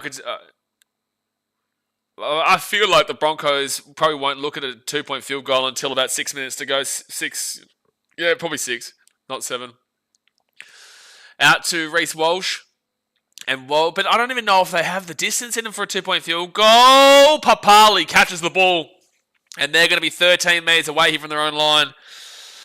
David says, seeing Moses kill us with his kicking game makes me even more depressed about State of Origin Game 3. He was sorely missed. Yeah, but as a Queensland fan, I'm very, very grateful. To be fair, though, like Queensland just came in with a better intensity from the game. I know Blues fans will say that it did impact it, but I just don't know if the Blues had the ability to get up for that game. They didn't show any fight. None of them really did, and I just think that, bringing Moses in probably gets a bit more going, but it just never looked likely from the first tackle, which we actually spoke about in the Origin stream when the first tackle happened. The intensity wasn't there. So sure, you can look back and rue missed Moses, but it's not Luai's fault you lost. It's the entire team's fault you lost because Lua would have been the one to make way for Mitchell Moses. Anyway, 10 minutes to go here of the game. Broncos taken down 20 metres out from their own line. Second tackle, down by 2. Hit that like button and subscribe. We've got 3 games we'll be live for tomorrow. Titans, Warriors, Panthers, Tigers, and Rabbitohs versus the Sharks. We've got 10 minutes left here, and this is very close. On the edge stuff. 4th tackle now for the Broncos, and Billy Walters. He'll go to the 45 on the Eels side of the field. And Payne Haas, it's 5th tackle. He kicks the ball over the top himself here, Payne Haas. Not the play. Why are they giving the ball to Payne Haas on 5th tackle? I don't know why they do that. Brenton said, I think Moses would have steered the team more than Cleary. Sure, but do you think it changes the result from how dominant that win was for Queensland? So second tab, that's not bias. I'm asking like a genuine question because it was a dominant victory for Queensland and New South Wales. So like, does Moses completely change the? You could see New South Wales went up for it from the very first tackle of the game. So that's what I'm saying. I don't know if it changes the result. 4th tackle out to 45. They go out to the left-hand side of Hawkins. Hawkins off to Sean Russell, and Sean Russell, he'll be 44 metres away from the Broncos line. 9 minutes to go. Looking at completion rate, probably not. That's what I'm saying. It was a very dominant victory for Queensland in the stats and in the eye test. So Broncos now at the 13. The intensity just wasn't there from New South Wales, in my opinion. And Josiah Katapani, he'll bring it out to the 20. On good run from Josiah Katapani. He's been solid. 25 metres out, first tackle. Tune says, my man, always enjoy your commentary. Appreciate you, Tune. Second tackle now for the Broncos. And Tony Staggs, he gets his small ways away. The 40, the 50, the 45, the 40, the 35, the 30. Taken down by Josh Papali, however you pronounce it. Great work there from Babali to stop Tony Staggs after a big break. There at the 25, Reece Welch, big pass across to Shibasaki. Lucky there was no mistake there, but third tackle at the 15. Penalty, take the 2, Bronx. Take the 2. I know it's a difficult kick, but take the 2. Oh, it's 6 again. It's not a penalty. I thought they were saying dangerous tackle penalty. Okay, anyway, it's a 6 again, not a penalty. He changed the call. So first tackle for the Broncos, the 15. I thought he was calling a dangerous tackle, which is a penalty, despite the fact that it's in the range of the 6 agains. But they must have called like offside or something. Second tackle here for the Broncos. They're 18 metres away here from the line. Yeah, very entertaining round, Sundo. Very entertaining. Out of the left-hand side of Reece Welch. Reece Welch gets it across to Shibasaki! And it's a knock-on. You do have to look at a lot of that pass, though. It was really direct in the line. It's a really tough one, and this is what I was saying before. Reece Welch shouldn't be trying to create from the pass. He's not the ball player that he thinks he is, but he is. He does have great footwork. He does have the ability to get something going on the ground, but unfortunately, he's so desperate to be this really creative ball passer to create the play, and a lot of the time, there are mistakes that come from it, whether it's from him or we see that from Gehamachi Basaki off the back of a too hard pass directly in the line. 4 tackle here for the Eels, and they're going to be at the 45. 4 tackle. David says, Queensland played Origin. We tried to play footy. That's the difference, but I digress. Oh, yeah. Anyway, so it's going to be Eels now at the 50 on 4 tackle. Tacy says, this is like watching the Roosters Storm game very close to the end. Yeah, but this is a better game. You're right, but this is a better game than last night. It's a huge hit there from Piakura. Piakura with a massive hit just then for the against the Eels. And now Moses puts that into the air. Lomax putting pressure. Reece Welch gets the ball though at the 13. At least he's been quite safe under the high ball today. Brenton says, put Dillbags on him, will win the game. Yeah, no, you'll find out next year that he won't. Second tackle now for the Broncos. They'll beat the 15. 6.5 minutes to go here. They're at home, up against 16th position on the table and losing. If they lose this game here, the Broncos, there is a chance that they could drop off to as far as 8th this round. I don't think it happens because the Sharks would have to absolutely slap the Rabbitohs by about 40, 50 points. But also the Rabbitohs are that poor and the Sharks, they are a much better team. So anything could happen. And then if Manly beat the Bulldogs, gee whiz, and you'd expect the Panthers to beat the Tigers. Adam Reynolds. So this is a huge, huge last 6 minutes here for the Broncos. Fit tackle at the 30. Billy Walters goes to Reece Welch, and Reece Welch kicks this one into the corner. No, it's out in the full, Reece. Oh, dude, Reece. Oh, Walsh. Oh, Walsh. Why is he playing as your playmaker right now, Broncos? It's annoying me. You've got Ezra Mann. You've got Adam Reynolds. You've got Ben Hunt. Why is Reece Welch your playmaker in this game? Why is Reece Walsh your playmaker in this game? You have got Adam Reynolds, you have got Ezra Mam, you have got Ben Hunt, you have got players. Why is Reece Walsh kicking? And why is Reece having to be the guy to get you this win? Stand up, Adam Reynolds, and you demand the ball on fit tackle. Stand up, Ezra Mam, you cat. You know, you've got Ben Hunt. Come on, Broncos. Second tackle over the Eels at the 25. It's insane to me because Reece has been... He had a great created try from the running play, but outside of that, stop letting him be your playmaker. They're about to, Lagan, don't you worry. 5 minutes to go here in the game, they are about to, but this game's too close for me to focus on that right now. Dylan Walker, 4th tackle here, 15 metres out here for the Eels. They score a converted try here, it's game over. So Eels...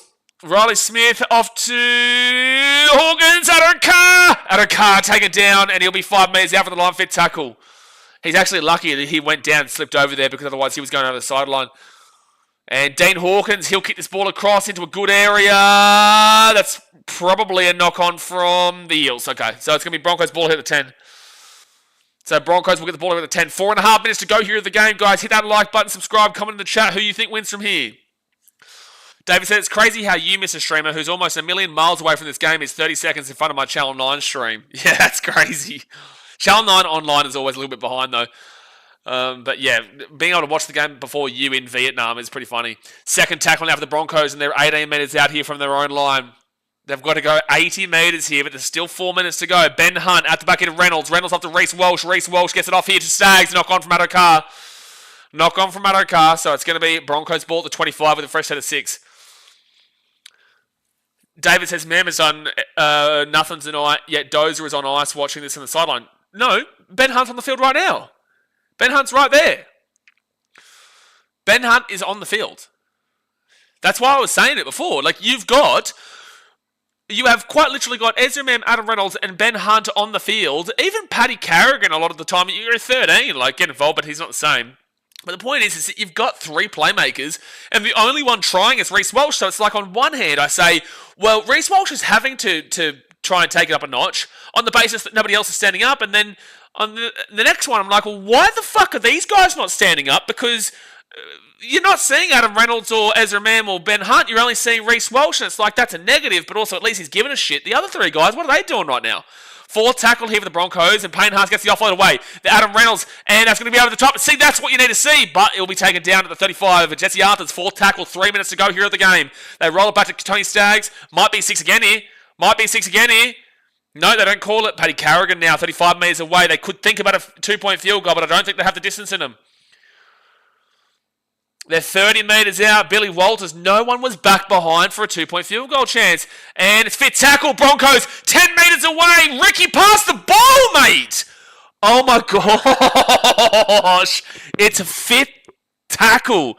Papali with a great defensive play there. 2.5 minutes to go here, and it's Eels now with the ball. Look at me go. Look at me getting angry. I'm a Titans fan. Eels now 5 metres away from the line. First tackle on their own side. Typical Mason says, bro, Ezra has done nothing. There's so many plays you can look at and be like, why is Reece the only one having to do anything?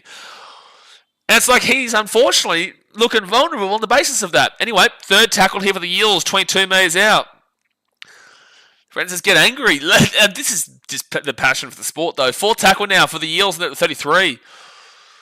What a game, though. Out of the left-hand side, Jermaine Hopgood, and Hopgood's going to get this ball to the 40 on fit tackle.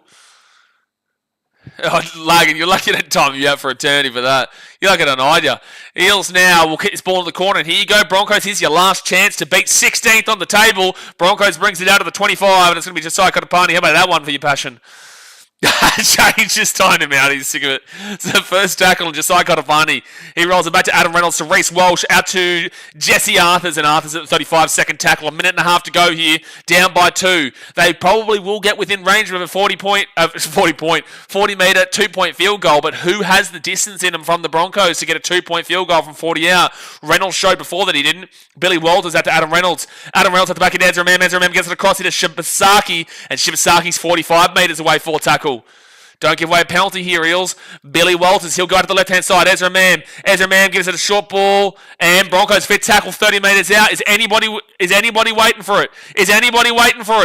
Reece Walsh goes back to Ezra Mam. They go short side here. Shibasaki kicks it through. Oh, knock on!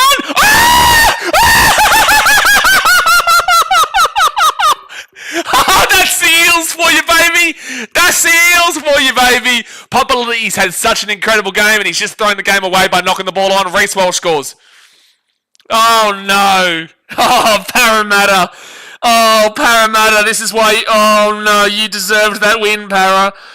Oh, Para, you deserved that win. And Josh Papali, oh, he's knocked the ball on. Oh, no. No, bunker.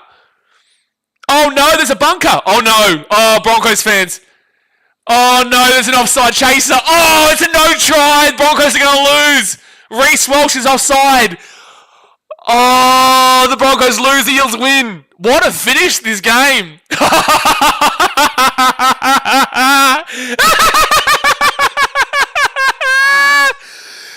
Oh, Reece Walsh is offside. Oh, no. What a crazy finish to this game.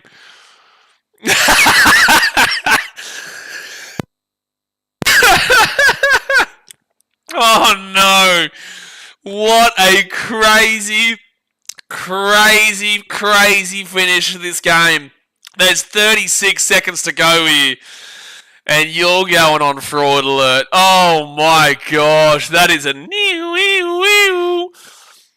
The Broncos are going to lose. There is 36 seconds to go where the Eels is out over the sideline.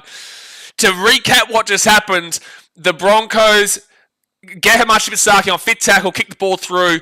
Reece Walsh followed it up. Papali from the Eels knocks the ball on. Reece Walsh kicks it through. And then puts the ball down for a try. They take the lead 24-22. But then the bunker gets involved, and Reece Walsh was actually in front of Shibasaki from the kick, so it was offside and a penalty to the Eels, and now they just need to hold out for the last 32 seconds here.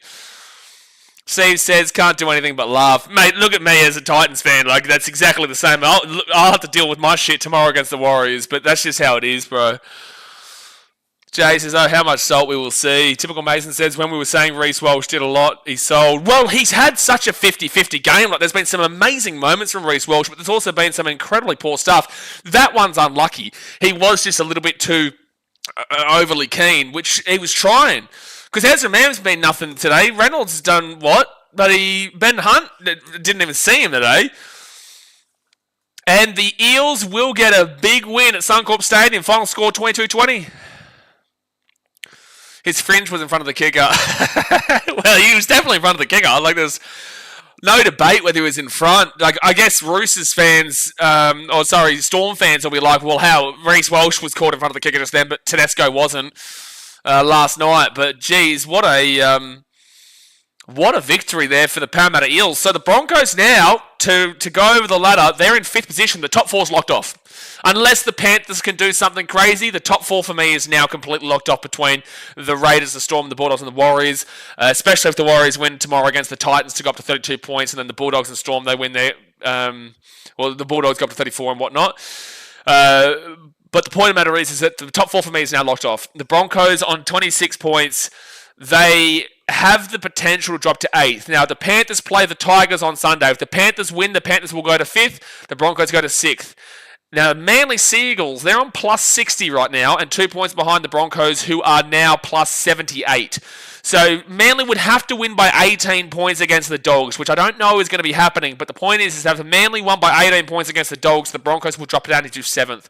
The Sharks, now they're on plus 21, so they are 47 points behind the Brisbane Broncos right now in the points differential. They are 47. No, sorry, they are 57 points differential behind the Broncos. However, they do play the South Sydney Rabbitohs. They do play the South Sydney Rabbitohs, who are a team that are a shambles right now. I don't see them winning by 60 points, but at the end of the day, the Sharks should be winning that game by a very, very comfortable margin. So, look, I've got the Broncos probably finishing off this round in 7th position. Points differential better than the Sharks, who should beat the Rabbitohs. But if the Sharks get a real good killing, which is not out of this world, but they get a real good killing, they could put them down there into 8th position. The Broncos, and then the Dolphins are obviously right on their heels with that plus 169 points differential, but they've had to buy. Eels, on the other hand, huge win for them. They'll take them from 16th into 14th because the Cowboys won their game, so they're on 19. They will go into 14th position above the Knights. Their points differential is not better than the Tigers or the Dragons and whatnot on the 18 points. So, yeah, huge win there for the Eels to put them into a good position to avoid the spoon. Because if they had lost this game and the Titans had won by like 6 points, then the Titans could have jumped them tomorrow. But obviously that's not going to be the case. David says, we didn't deserve the 2 points, to be fair. What a shit show of a game. I thought it was a great game. I thought it was a fantastic game here. Look, the Broncos, you can look at Reece Walsh and say he made a lot of mistakes, but at the end of the day, he was the only one buddy trying in the spine. Like, he was the only, not that he was the only one trying, but he was the only one that I could actually actively see giving a shit. Because Ezra Mam was nowhere to be seen, Adam Reynolds was nowhere to be seen, and Ben Hunt was even less of nowhere to be seen. So, whilst Reece Walsh needs to focus on his footwork and not on his creative passing game, because his passing game sucks, but his footwork is some of the best in the game. So, if you try to create the play from the ground rather than try to create the play from the air, then you're going to find a lot more success for Reece Walsh. But unfortunately, he's trying to create too much, and that's because everybody else is nowhere to be seen. This should have been an easy win for the Broncos. They were like $1.20. But at the end of the day, the Eels came to town and they won the game, and they deserved to win it. But I don't think overall the Broncos were dreadful. I just think that their spine didn't stand up and they let Reece Walsh hang out to dry. They let him out to dry. That's my opinion. William says, miracle win, Para, go get him. Jared says, it's going to be okay, Olivia. David says, no, you're actually 4th last, Buck, not 3rd. David says, thanks, my beloved Eels. I still have faith in you to win. Yeah, well, they got the win, 22-20. Bliss says, I'm here. Yeah, good win for you guys. Good win for your Eels. Steve says, hate to say it, the run home, we may not make the top 8. Let's not jump too ahead of ourselves right now. Let's quickly go through the ladder here. Let's quickly go through the draw. So you look at the Broncos run home. Next week they play the Rabbitohs. You lose that game, you're not making the finals. You lose that game with the Rabbitohs next week, you will not make the finals. Because after that, you play the Storm at Amy. You play the Dolphins, who are scoring 50 points for fun recently, at Suncorp, obviously. Then you play the Knights, who are an awkward opponent, but you should beat them. You play the Cowboys, who you should beat, because they're dreadful. And then you play the Storm again, who you never usually beat. So, look, if you lose, you just need to... You just simply... I don't know, mate. You guys are in a bit of a pickle. You should win against the Rabbitohs, but then again, you should have won today. That Storm, you play Storm twice, the Dolphins, and a very tricky Knights team, but like you should beat the Cowboys. You just kind of need to beat that Knights team to really kind of keep it cracking, because if you lose that, that'll tell you a lot about where you are. Sunderman, 47 months, is up the squeals. Good win for them. Good win for them, mate. Jared from says, where the hell were you, Blitz? Disappeared. Wah says, Eels played like a top 8 contender. I would agree. Yes, today they did. Yes, they did. They played like a top 8 contender today. I don't know if I could say they played like a top 4 contender, but they definitely played like a 8 through 6 area tonight, for sure. Blizzard says, Jared, I fell asleep at half time and woke up with 10 left. Yeah, no, buddy, good Eels fan. Puff and Toot says, what I can't stand is losing teams like the Broncos smiling after a loss. Stop smiling. So the hard thing with this question, and I'm going to jump off after this, but the hard thing with this is that obviously the boys, they're all mates and stuff. Now, I understand from a fan's perspective and agree with the fan's perspective that when you go out, you're representing the team and you're defending the team, and then you get slandered from your friends and family and online, all that type of shit. And you don't like to see your players upset. You don't like to see your players laughing and joking around on the field. And I would agree. I think they should go into the sheds. I think they should have their jokes and laughs in there. But the fact of the matter is that it's always going to happen. And it's not nice to see, but it is always going to happen. And it does put a little bit of salt into the wounds. And I've complained about this with the Titans before, but I just know that it's always going to be a thing. So I don't really speak too heavily on it. But I do understand how frustrating and how upsetting it is to see your players laughing and joking after an embarrassing loss like that. Because I remember a couple of years ago, the Titans we lost the Cowboys at home by like 30 points. We got slapped at home. And right in front of the front line, I can't remember who it was. I think it was Esau Mars or something. I lit him up. I lit him up because he was literally laughing and joking around one of the Cowboys boys directly in front of the front line. And I didn't have that. So I get where you're coming from, mate. I get where you're coming from. But it is always going to happen because they all know each other. They're friends with each other. They're family, all that kind of jazz. Paula says, how come the Eels you can't get to the first 8? Okay. Jay says, she's the stream, mate. Take care. Papa 2 says, Broncos played tonight like they were all wearing condoms. Pathetic. Okay. Broncos fans ain't happy. Casey says, might be a stretch if it's like boxing most of the time. You're my opponent, not my enemy, so you can understand why they have a laugh after the game. Yes and no. Similarities between. But anyway, that's going to do us here for today's game. I will jump off for now, and we'll see you tomorrow for the Warriors taking on the Titans. Take it easy on me, Warriors fans, please. Warriors play the Titans, Panthers play the Tigers, and Rabbitohs play the Sharks. I'm actually kind of happy just to get the Titans game out of the way early in the day, and then the Panthers, Tigers, and Rabbitohs, Sharks. So Sharks, huge game for them. They can, if they get a win, they go up there with the Bronx. If the Panthers win, actually tomorrow's a big game, big day for the Broncos because the Panthers with a win over the Tigers, they really want the Tigers to win and Rabbitohs to win. Good luck with that. But if Panthers win, they go above Bronx and Sharks would equal. But if they win by a big margin, yikes. So yeah, we'll see you guys tomorrow for 3 games. Obviously, hit that like button, subscribe if you're new around here. Appreciate you for tuning in as per usual, and I will see you guys then. Thanks for watching. Catch you later.